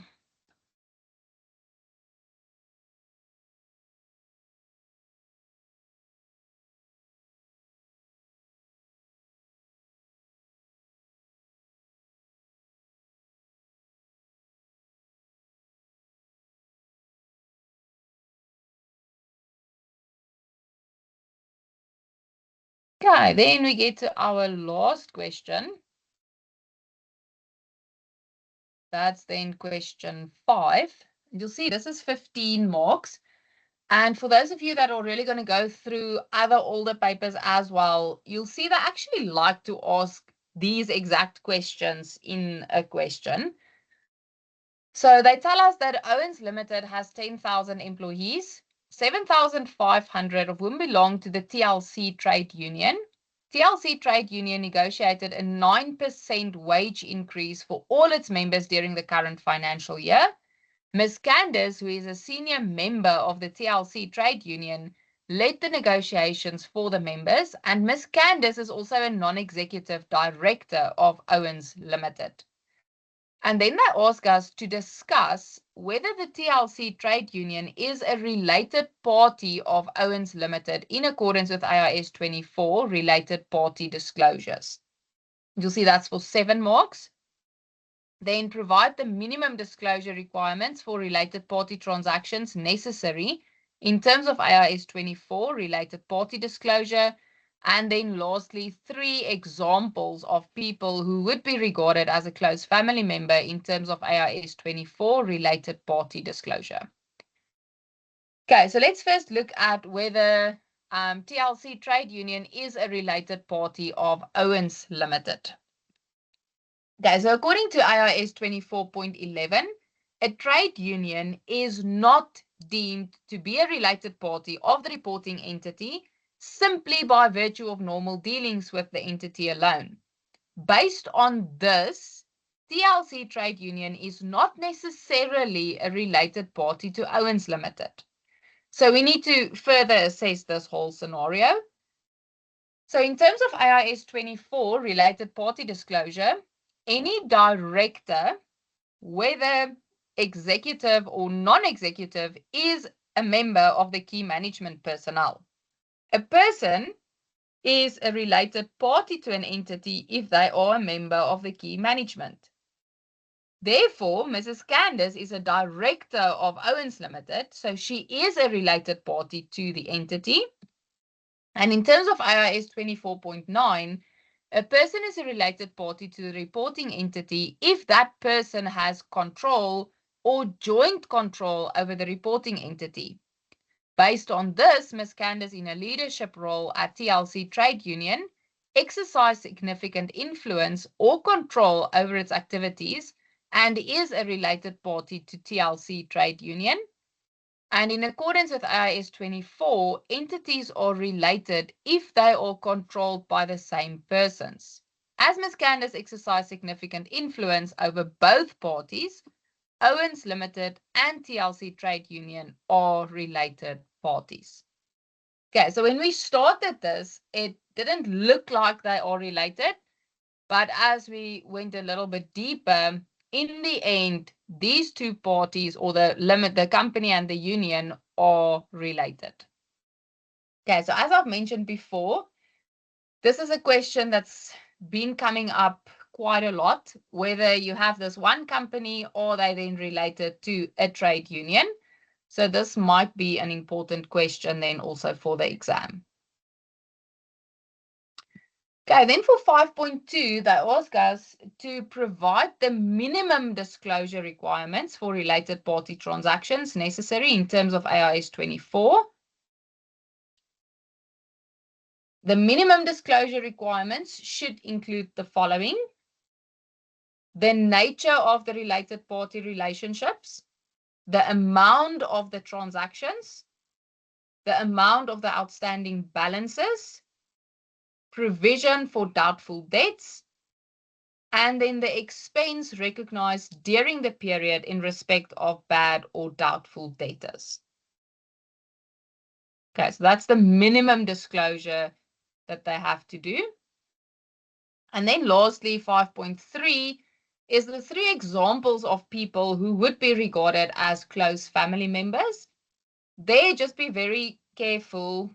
You'll see there that bullet number 1 is only 1 mark. Okay, you can't say the person's children for 1 mark, spouse for 1 mark, and domestic partner for another mark. That 1 bullet point is 1 mark. Okay, so you'll see this question is 3 marks. So you need to have these 3 bullet points. Okay, you can't say a person's children, spouse, or domestic partner and then think you're going to get 3 marks. Doesn't work like that. Okay, so bullet number 1, or the first close family member, is the person's children, spouse, or domestic partner for 1 mark. Children of that person's spouse or domestic partner for another mark. And then dependents of that person or of that person's spouse or domestic partner. Okay, this is also a question that they really like to ask. And the reason is that most students only give that first sentence and then they expect 3 marks. Okay, and then unfortunately you only get 1. Okay, so just make very sure of that. Okay, and that was your exam for 2024. Any questions on this exam?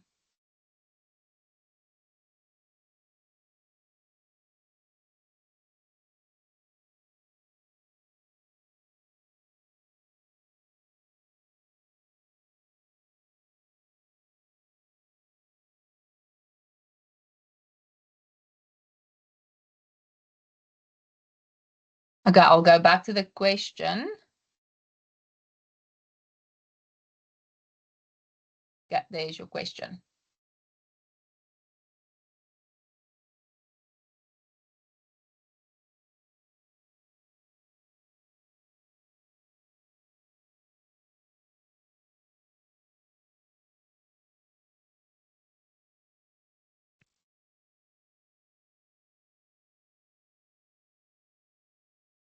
Okay, I see there is some students typing, so I will wait for you as well.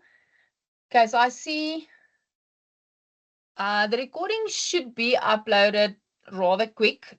So what I do, I email National because I couldn't unfortunately do it myself. I don't have access to that YouTube channel. So as soon as the session is done, then I let National know and then they do the upload. So yeah, hopefully it will be soon.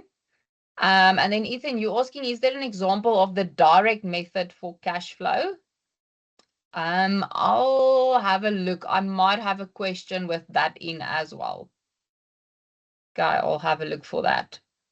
Okay, and then we still have quite about an hour and a half. So I think what we can do is let's take a 10-minute break again. And then we can maybe have a look at the 2023 paper as well. We're probably not going to be able to finish that, but then we can continue on Monday. Okay, so on Monday afternoon at 3, we have another 2 hours. So then in there, I will also just quickly come back to this paper because I think there's a lot of students that will have a look at the recording that is not in the session now because I think a lot of them still have class. So then we can just quickly see whether there's any issues or any queries on 2024, and then we can continue 2023. Okay, so it's almost 10:30. So let's go till 20 to 11. Okay, so take a break till 20 to 11. Then we'll just do another hour where we then start with 2023, see how far we can get with that, and then we'll continue that one then on Monday. Okay, so we'll talk again at 20 to 11.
Okay, let's continue.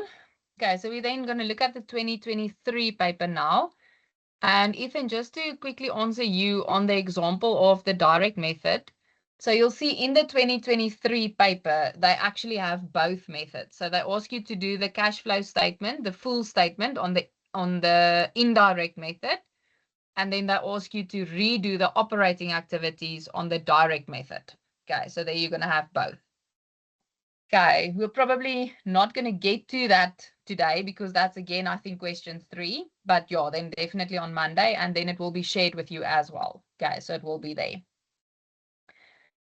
Okay, so let's start with this one. Okay, so sorry, it says Pretoria campus. I'm going to also do it with my students in our revision session. So that's just the reason for that. So you'll see question 1 is 75 marks. So they tell us there that Property Inc. Limited is an investment holding company who sources assets in the construction industry across South Africa.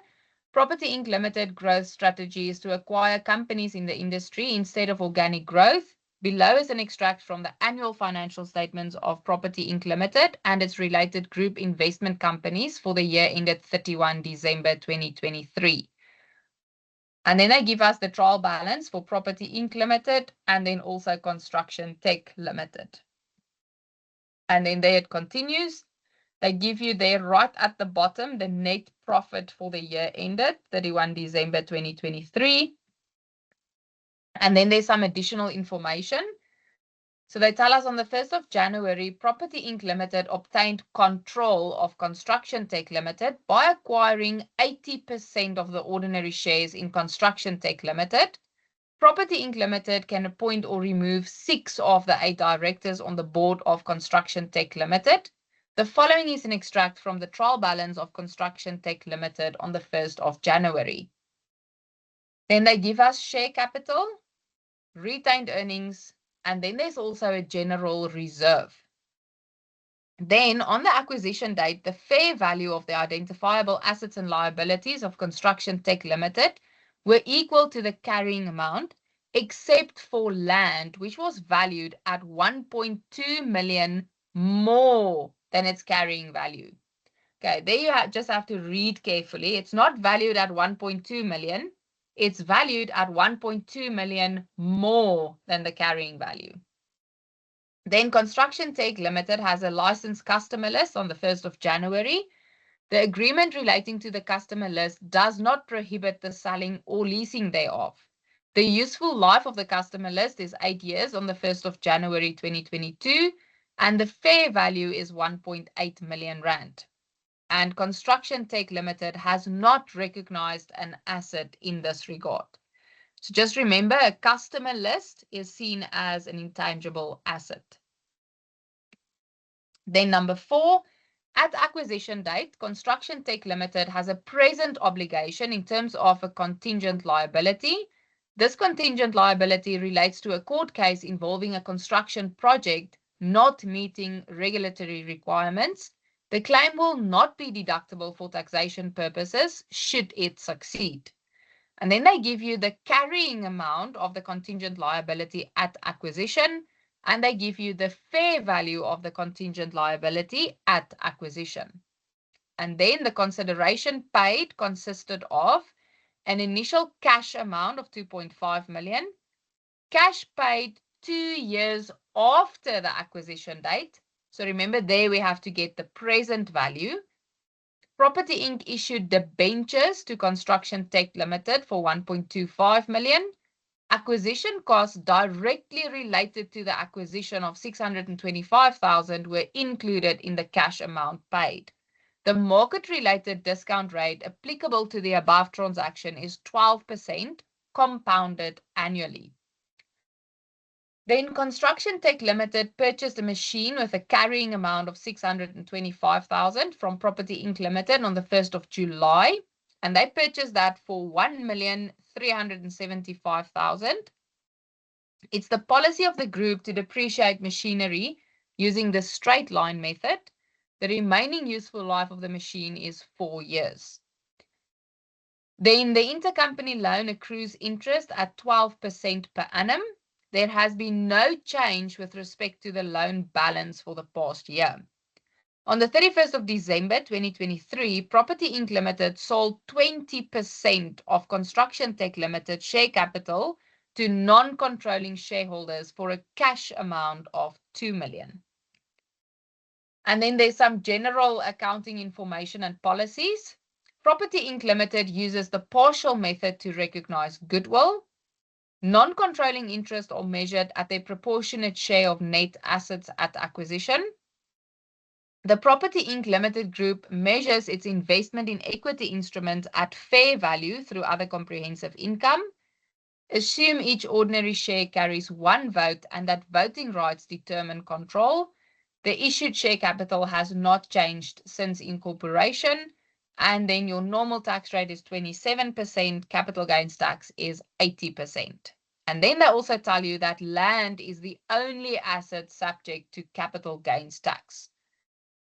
Good. And then at 1.1, they ask us to prepare all the pro forma consolidation journal entries for the Property Inc. Limited Group as at the 31st of December 2023. Journal narrations are not required. Show your calculations and round off to the nearest rand. Okay, so when you read your required, just make very sure regarding the journal narrations. If it's not required, then please don't do them. You're going to waste time. But if it is required, make sure that you actually do the narrations, because it's going to cost you a lot of marks if you don't, if you just forget to do the narrations. Because as you've seen in the 2024 paper, I think if I can remember correctly, there was something like 12 or 14 journals in total. So if you just do not do the narrations, you lose out a lot of marks. Okay, so just be careful if you read that you will remember if the narration is required, that you will do the narration. Okay, so let's start with the consolidation journal entries. Okay, so first of all, they told us that land was 1.2 million more than the carrying value. We know there's an intangible asset that they didn't put in. There's also a contingent liability. Okay, so you can, before you start with your journals, do some of your calculations, but you can also just do the calculation within the journal. Okay, that will also be fine. So then they told us in the question that only land will have a capital gains tax. Okay, so remember, normally we do it for intangible asset as well.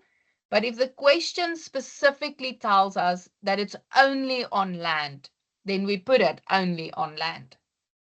Okay, so then on land, the increase is 1.2 million. Then we times that with 27%, we times that with 80% to get the tax portion. For intangible assets, they tell us the fair value is 1.8 million. Then for contingent liability, they give us the carrying amount. They're at number 4, the carrying amount 1.1 million and the fair value amount. So remember, it's always carried at fair value. So for the contingent liability, we use the 800,000. And remember, on a contingent liability, there is no tax.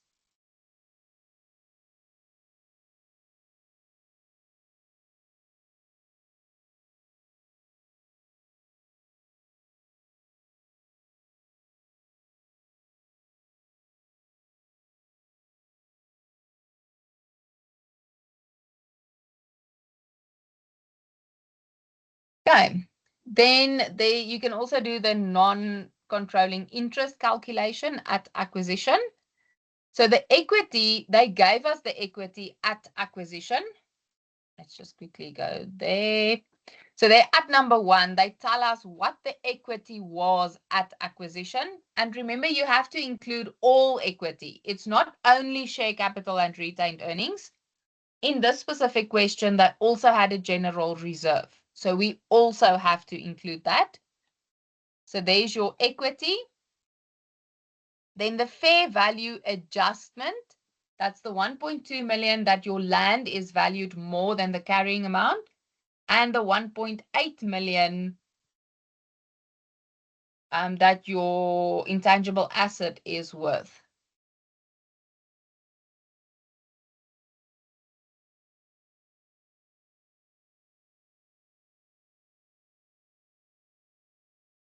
Then your liabilities, the 800,000 is your contingent liability.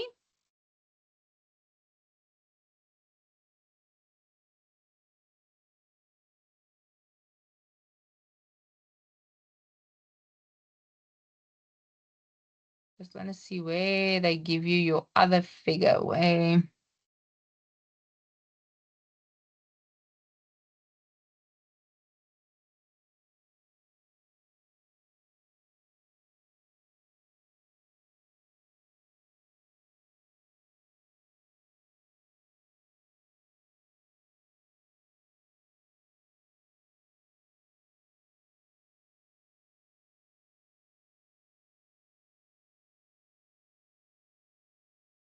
I can't find that one now. I'll come back to this one for you. Maybe there was another calculation that we did. Okay, so we'll come back to that liability. Then you get your net asset value at acquisition. And then the question tells us that there's 80% control. So in other words, your non-controlling interest share is then 20%. So 20% from your net asset value is then 757,210.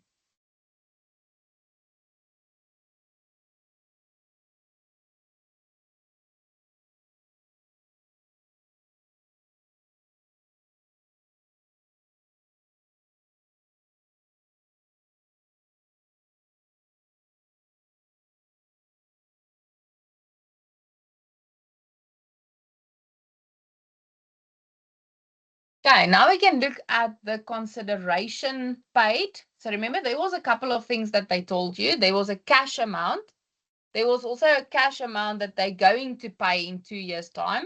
There was debentures, and they also told you about acquisition cost. So very important, the acquisition costs need to be taken out. So the cash, that's straightforward. They give you the 2.5 million. Let's quickly go back there. There's your whole list. So they give you initial cash is 2.5 million. Then there's cash paid 2 years after acquisition. So that 2.5 million, we have to calculate the present value. They give you the debentures, 1.25, and then the acquisition cost. Okay, so there's your debentures. And then on your deferred payment, so they give us a cash portion of 2.5 million, but it will be paid in 2 years' time. And they also give us the interest or the discount percentage of 12%. And then we deduct the acquisition cost, and then you get your consideration paid value.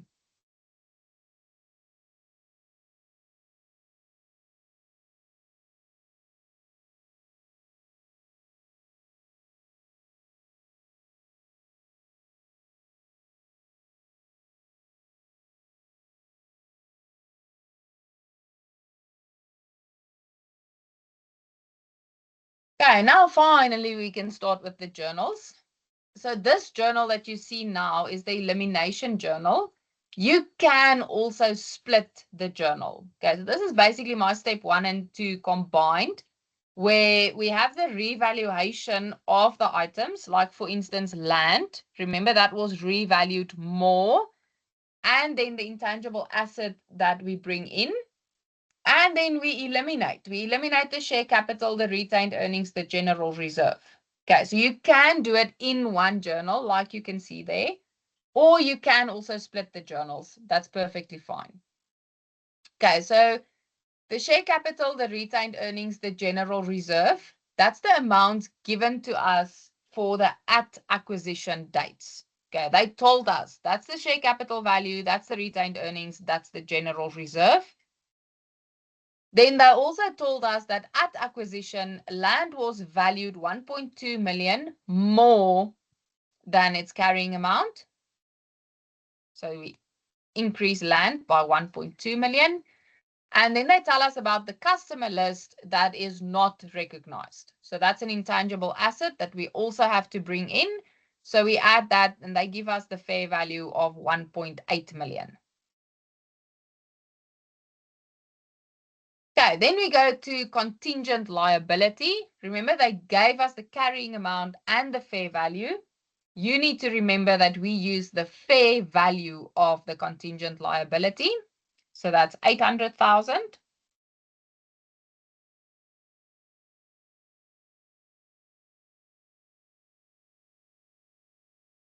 Then we've calculated the deferred tax. We've calculated the non-controlling interest.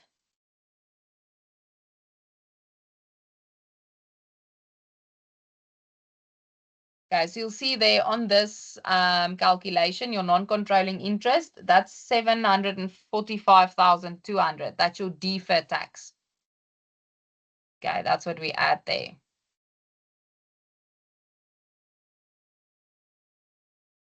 Okay, then we've calculated the investment. So that was the consideration paid. And then you remember when you then balance this journal, so by balancing the journal, your debit column and the credit column should be the same. So if the balancing figure is on the debit side, then we have goodwill. If the balancing figure is on the credit side, then you'll have gain on bargain purchase.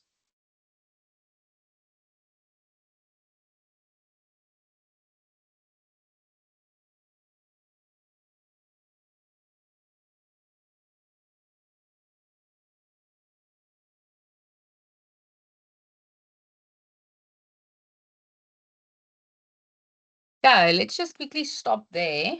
Any questions so far? Yeah, sorry, Matthew. I see you ask now, is that not the deferred tax amount? Yes, you are 100% correct. That was the deferred tax amount.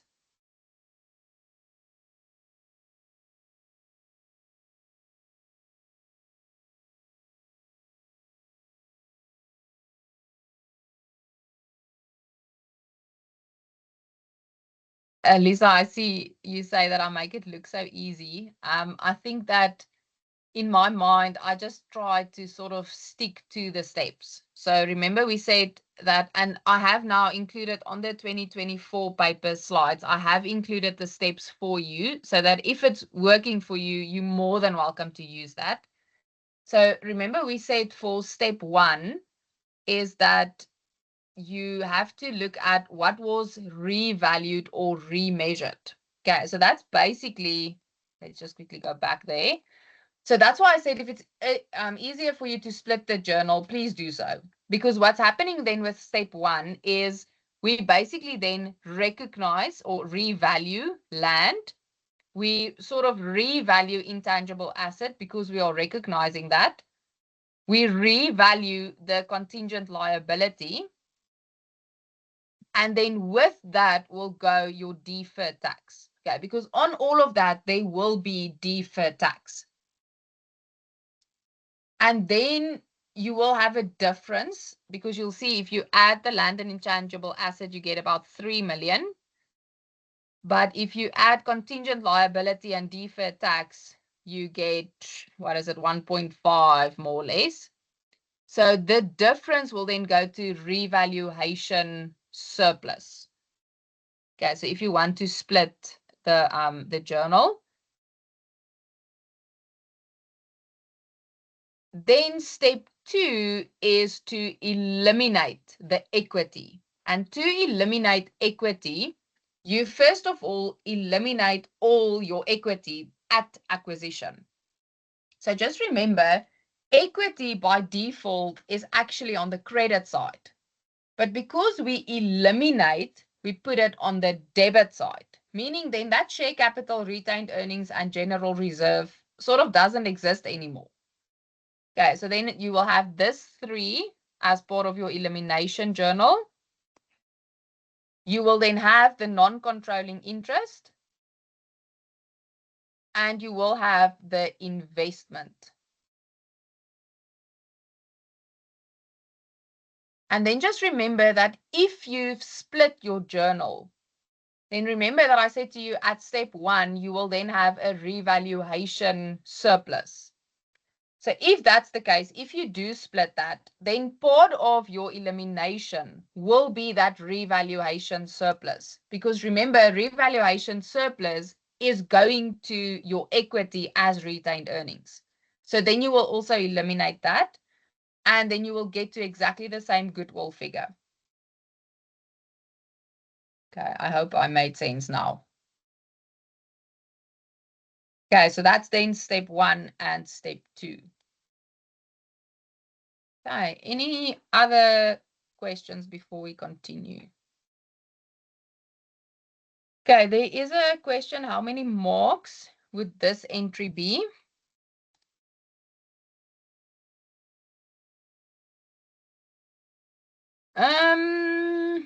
This can be about, let's say 20 marks, but then remember this calculations will also then calculate quite a lot. Sorry, the marks for these calculations will be then also quite a lot. So then this journal with then all these calculations will be about 20 marks.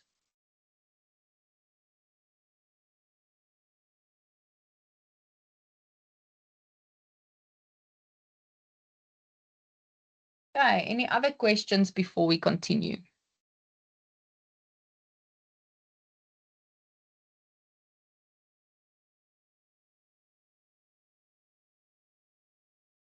The narration will be, why did I not include that? I must actually, oh yeah, because it wasn't, okay, it wasn't necessary. Sorry, I remembered now for 2024, it was required. Your narration will be something like revaluation and elimination at acquisition. Okay, you don't have to have like this very long explanation. You can have a simple, straightforward, it is what it is. Okay, so you've revalued some of the items, and then obviously you have eliminated some of the items, and that happened at acquisition date.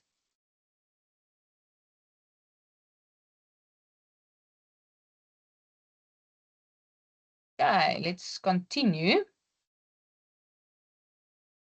Okay, so then this journal is, just quickly want to show you the investment.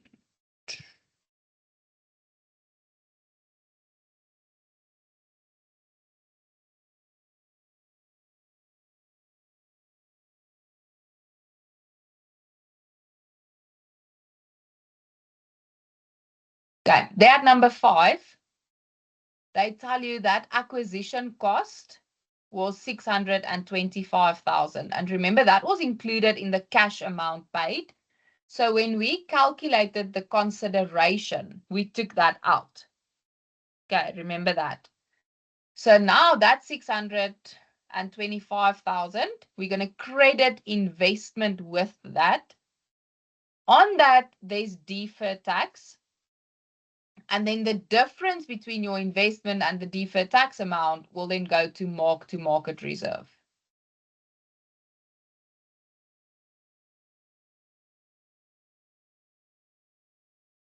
Okay, so you'll see for this journal, there is unfortunately not a step because this is not something that's really happening a lot.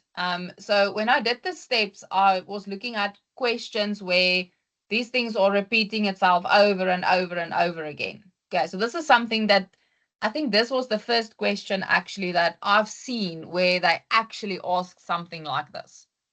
Okay, so it's not a step for that, unfortunately.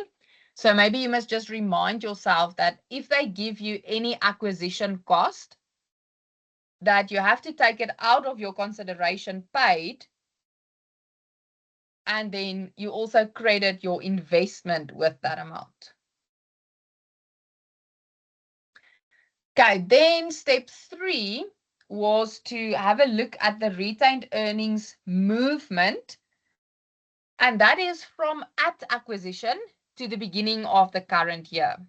But just remember, you're going to do that for each and every equity that you have.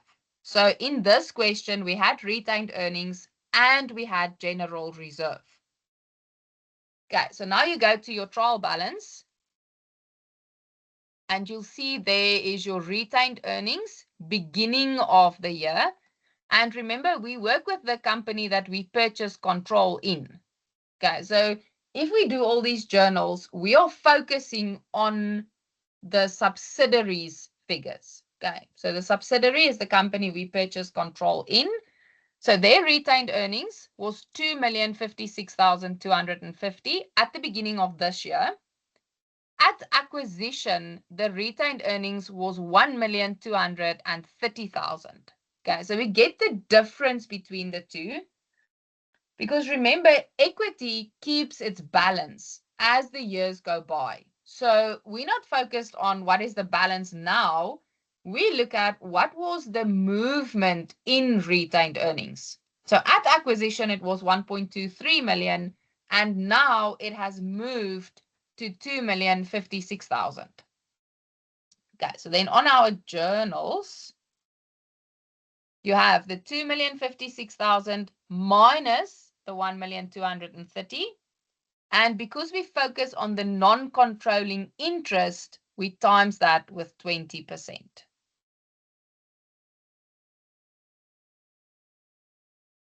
Okay, so just remember also that in the 2024 paper, the movement was from an accumulated loss to retained earnings.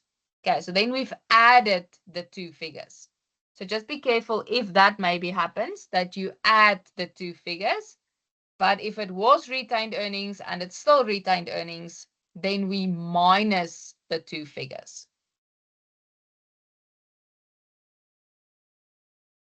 Okay, and then for this question, we also had a general reserve as our equity. So we also have to look at the movement for that general reserve.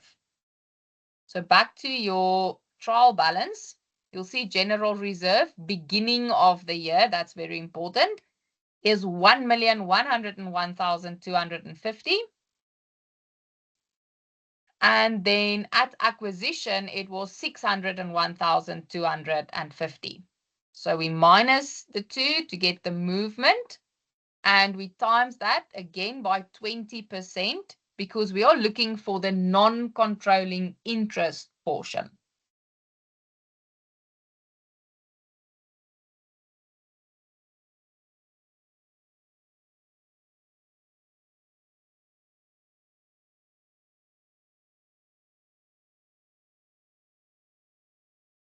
Okay, so now we did step 3, which is then basically your movement in retained earnings or any other equity from acquisition to the beginning of the current year. Then step 4,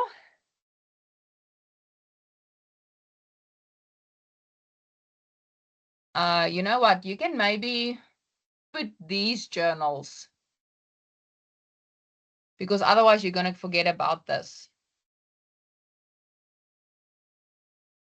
I think you must maybe do that. Actually, with your step 1, if there is revaluation, because I also now forgot about that. If there's revaluation, remember to calculate any amortization or any depreciation or anything like that that can happen. Okay, so you'll see for intangible asset, remember that intangible asset increased with, well, it was recognized with 1.8 million. And then they told us that this customer list have a useful life of 8 years. So it's 1.8 million divided by 8.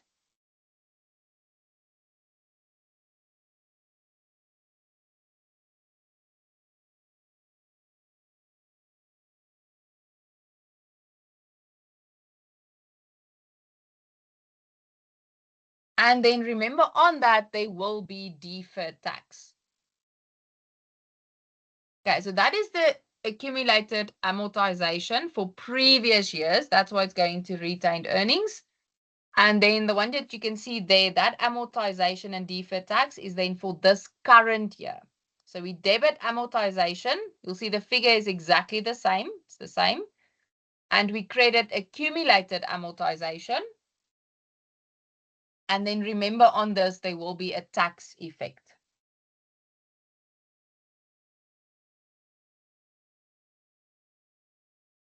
Okay, I must actually include this in the steps that if you have revaluation of a non-current asset, remember to calculate the depreciation or the amortization. Okay, I will go and include that as well. Okay, so maybe also make yourself a note. So remember when, we can someone look at this. So for land, we're not going to have depreciation because land doesn't depreciate. But for an intangible asset, we have to have amortization. And then a contingent liability, that's just a liability.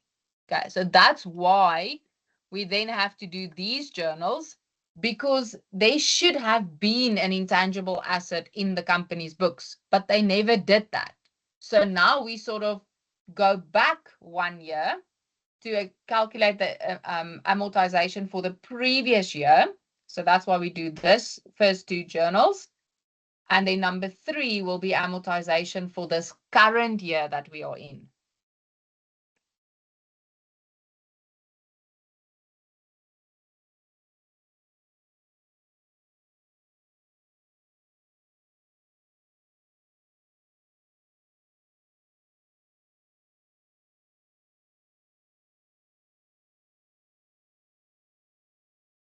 Okay, then next, if you go to your property, plant and equipment,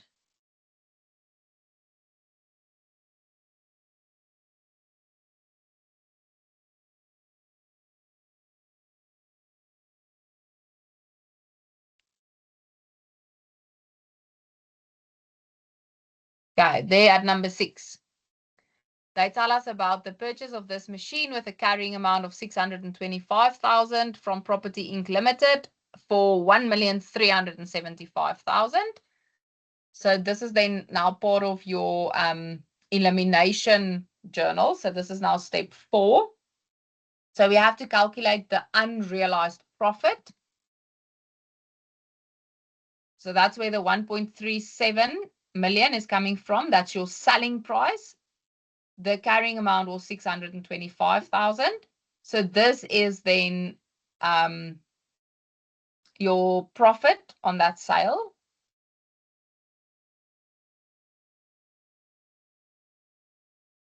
And then on that profit that we've now eliminated, remember there will be tax on that.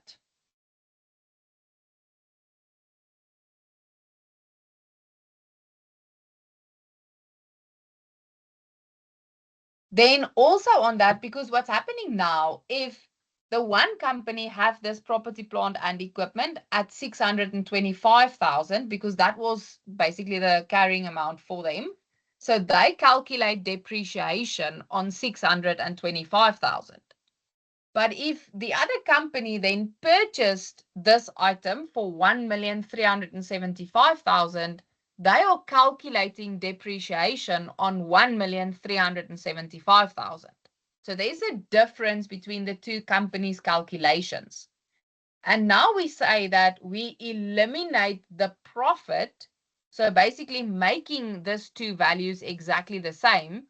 So now both companies should depreciate at 625,000. And that's why we then calculate the depreciation. And you'll see it specifically on the profit. So the 750,000 divided by 4. And this is then only for 6 of the 12 months.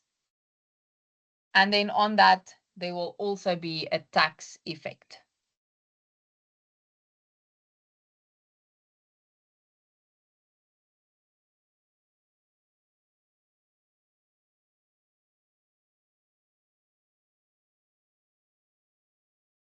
Okay, let's quickly look at questions before we continue there.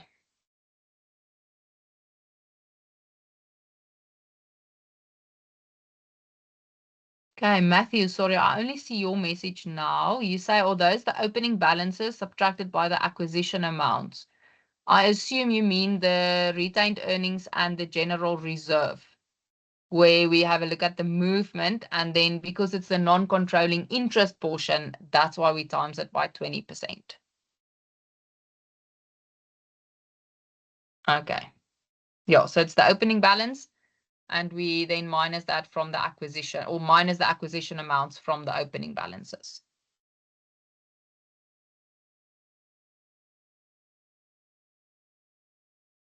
Okay, then just something else that I just quickly want to mention.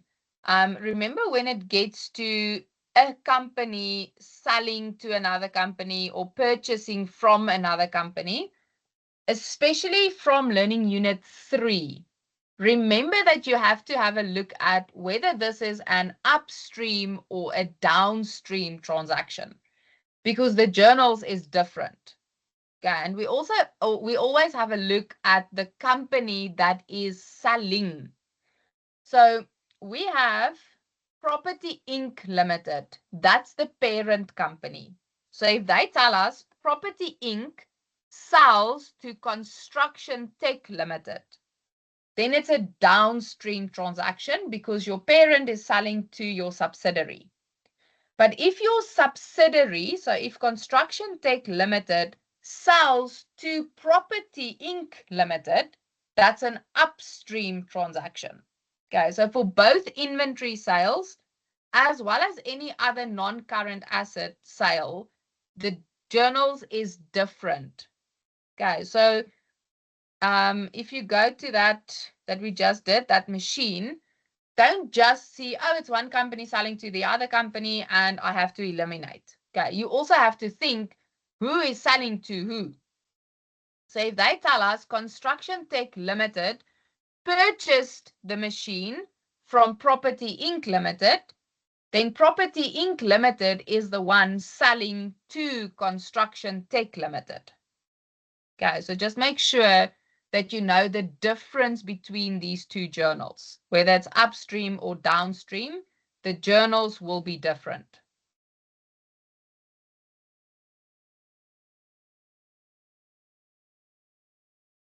Okay, so we did this one now where we have that machine that was sold. Then we continue with the depreciation for the current year. And then on that depreciation, there will be an income tax expense.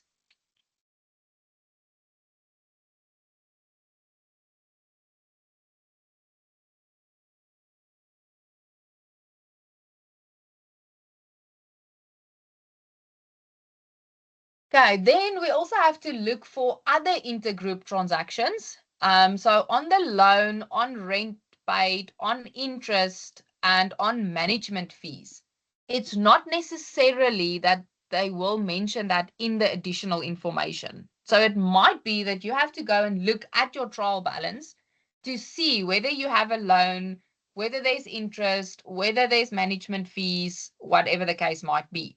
So if you go to your trial balance, you'll see there we have a loan receivable, Construction Tech Limited, 1.2 million. And then they have a loan payable, Property Inc. Limited, 1.2 million. Okay, so we have to eliminate that loan.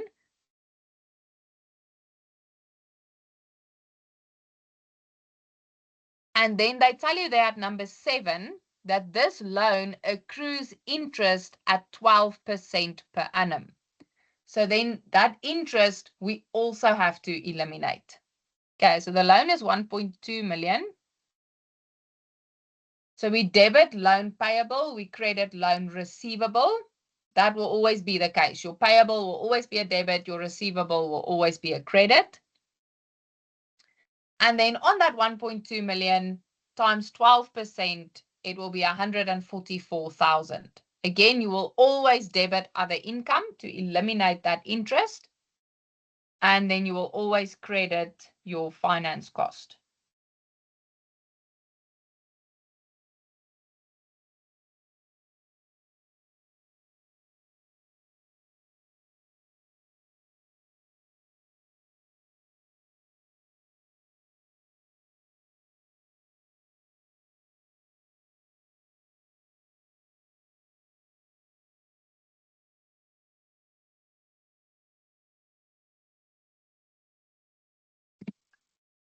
Okay, then we get to step 5. where we have the non-controlling interest journal. And in this question, at least they made that easy for us. They gave you, just get there, the net profit for the year. So they're right at the bottom. They give you the net profit for the year. And of that, there's 20% that we do not control. Okay, so if they didn't give you this, then you will have to go take your revenue plus your other income minus all the expenses, see what was the journal's effect, and then you calculate the net profit. Okay, but in this case, they gave it to us. So then we debit non-controlling interest, we credit non-controlling interest. And remember, this is the only journal where it is then compulsory for you to give the statement name as well. Okay, because the two names are exactly the same for the account. So we need to know which one is the profit and loss and which one is the statement of financial position. So you take that net profit that they gave you, and there's a 20% that we do not control. So we times that with 20%.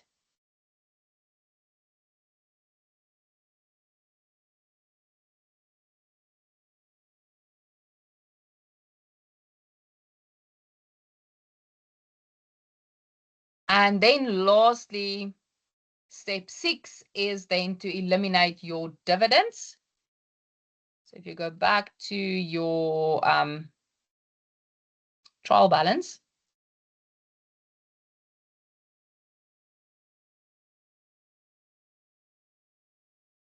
then not, oh yeah, there they do. There's your dividends paid, 563,750.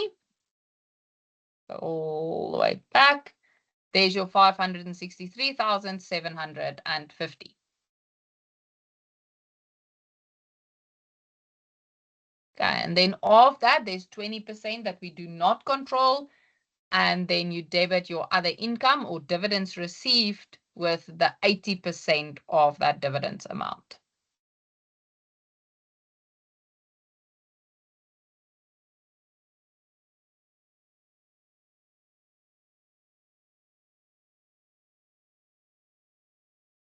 Okay, so just quickly again, if you think about the steps and then more specifically this question. So step 1, we said is the revaluation. But then just remember, if you revalue or you recognize something like an intangible asset, that you will also do accumulated amortization on that. Okay, so remember that's then part of step 1. Then step 2 is we eliminate. So that was this journal. So you can split this journal. So this journal was then to eliminate all your equity at acquisition. Then step 3 was this retained earnings and general reserve, where we have a look at the movement between at acquisition to the beginning of the current year. Then step 4 is your elimination of all intergroup transactions. Sorry, it was not this one, it was this one. So they sold a machine. And remember, when they sell a machine, because they change they eliminate unrealized profit, they basically change the cost of that item for the other company, meaning we have to recalculate depreciation. And then that will have a tax effect on both the unrealized profit and on the depreciation. And then any other intergroup transaction like loans, interest, rent, management fees. All of that gets eliminated at step 4. Then step 5 is your non-controlling interest journal. Step 6 is your dividends journal.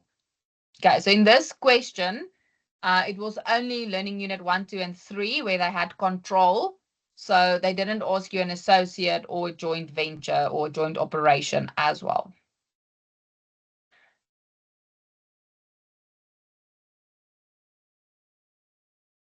Okay.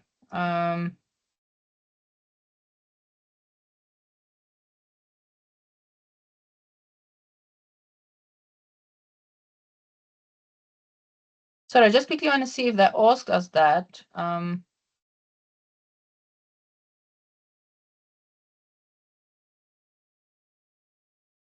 Oh, okay. They didn't ask you to do this calculation.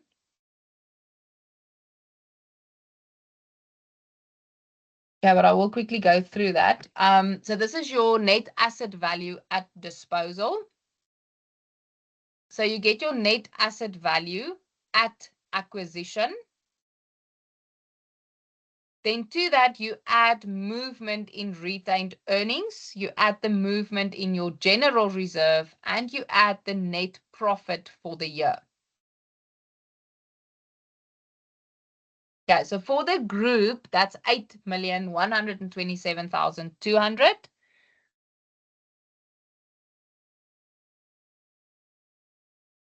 Okay, so this is now, sorry, let me just quickly get to that portion in the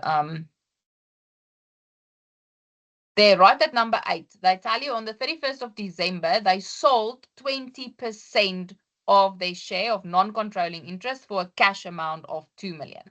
Okay, so that's where this is now coming in. Okay, so you calculate your net asset value at disposal. Then they paid 2 million.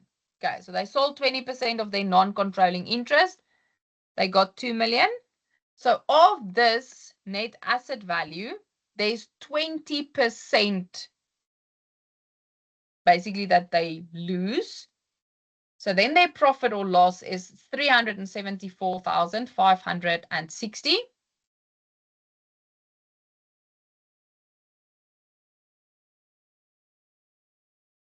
Then for the company, the 2 million was the value that they got for the 20%.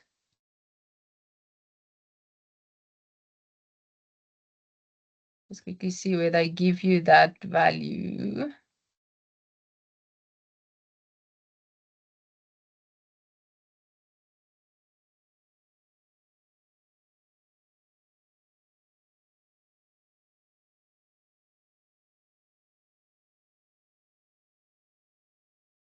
There they give you the investment in Construction Tech Limited's fair value. So of that 7,742,985. So there you can see that amount. They are selling 20% of the 80 that they have. So then you get 64,254. And then the journal on that is your non-controlling interest. So that's your that 1.625 million that they've calculated. So you put that in, your retained earnings, your other income, and then your investment in subsidiary. Okay, this is also something that I haven't really seen that being asked that much. But yeah, you never know. In accounting, they can always surprise us.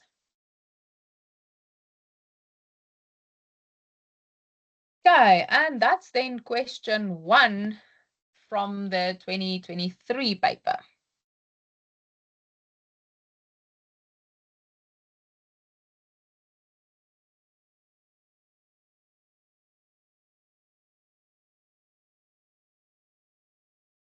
Okay, Matthew, you ask, where does the 3786 come from? Let's quickly see. Oh, this one.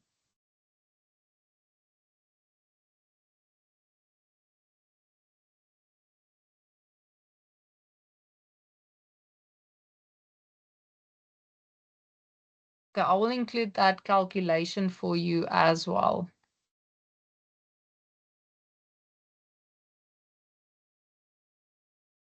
Okay, I will include that for you. Yeah, because it's going to be these minus your contingent liability minus your taxation. Okay, so I will include that calculation just for you there. And then Lisa, you ask, when adding this, please will you add the step numbers to the journals for ease of reference? Okay, I'll see if I have time, I will do that. I'm not going to promise anything because I've got a lot of other revision to also do. So I might not have time, but I will try my best to do that for you as well.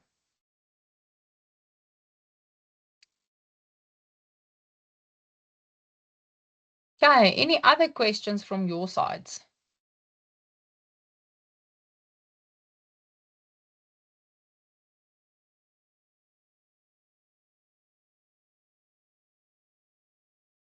Okay, I think then we can stop here. We will then continue with the 2023 paper on Monday. I will still be in the session for another 20 minutes. So if you do have questions, you're more than welcome to ask. But other than that, I think we can then stop. I know you have to study probably for your finance management. That's on Monday. So good luck with that. And then we'll chat again on Monday afternoon at 3. Okay, so I will still be here. So please, if you have questions, you're more than welcome to ask. Otherwise, you can take a break and then study for Monday.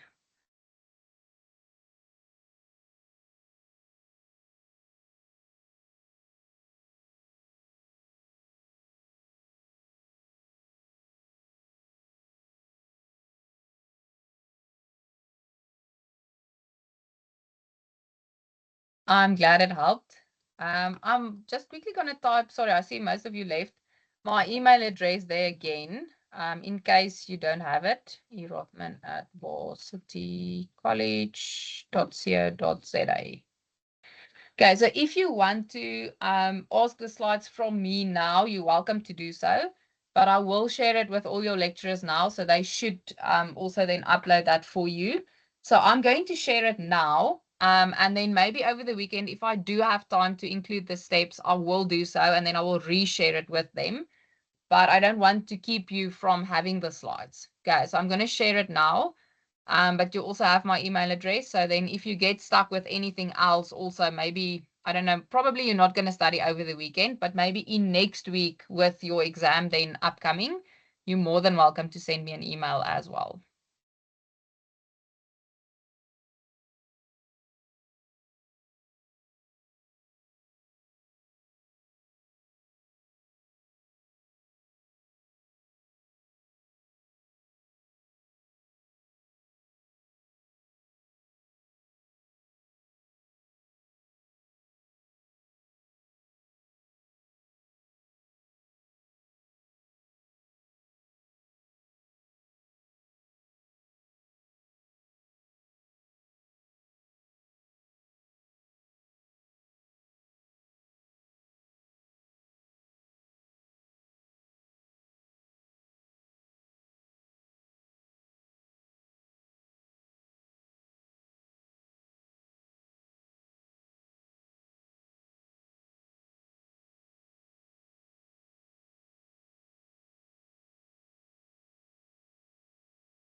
Yes, I think I have the solution for that paper, so I will somehow do that as well. Maybe if you want to, you can send me an email and then I'll share it to you. So I have solutions for obviously the 2023 paper that we are doing, then the 2022, 2021, and I might also have the 2020 paper. So I will then somehow share that with you. I will share it with all the other lecturers then as well. I'm sure it's going to help a lot, but yeah, maybe don't focus on that too much. I'm not sure if they're going to do one big question like that again. But yeah, it might be a good idea to just go through one of them that you can just see, because I think a lot of students actually, I want to say they were a bit, I don't know, demotivated maybe when they open the exam and then there's 120 mark paper or question. So, but yeah, I will share that then with you as well.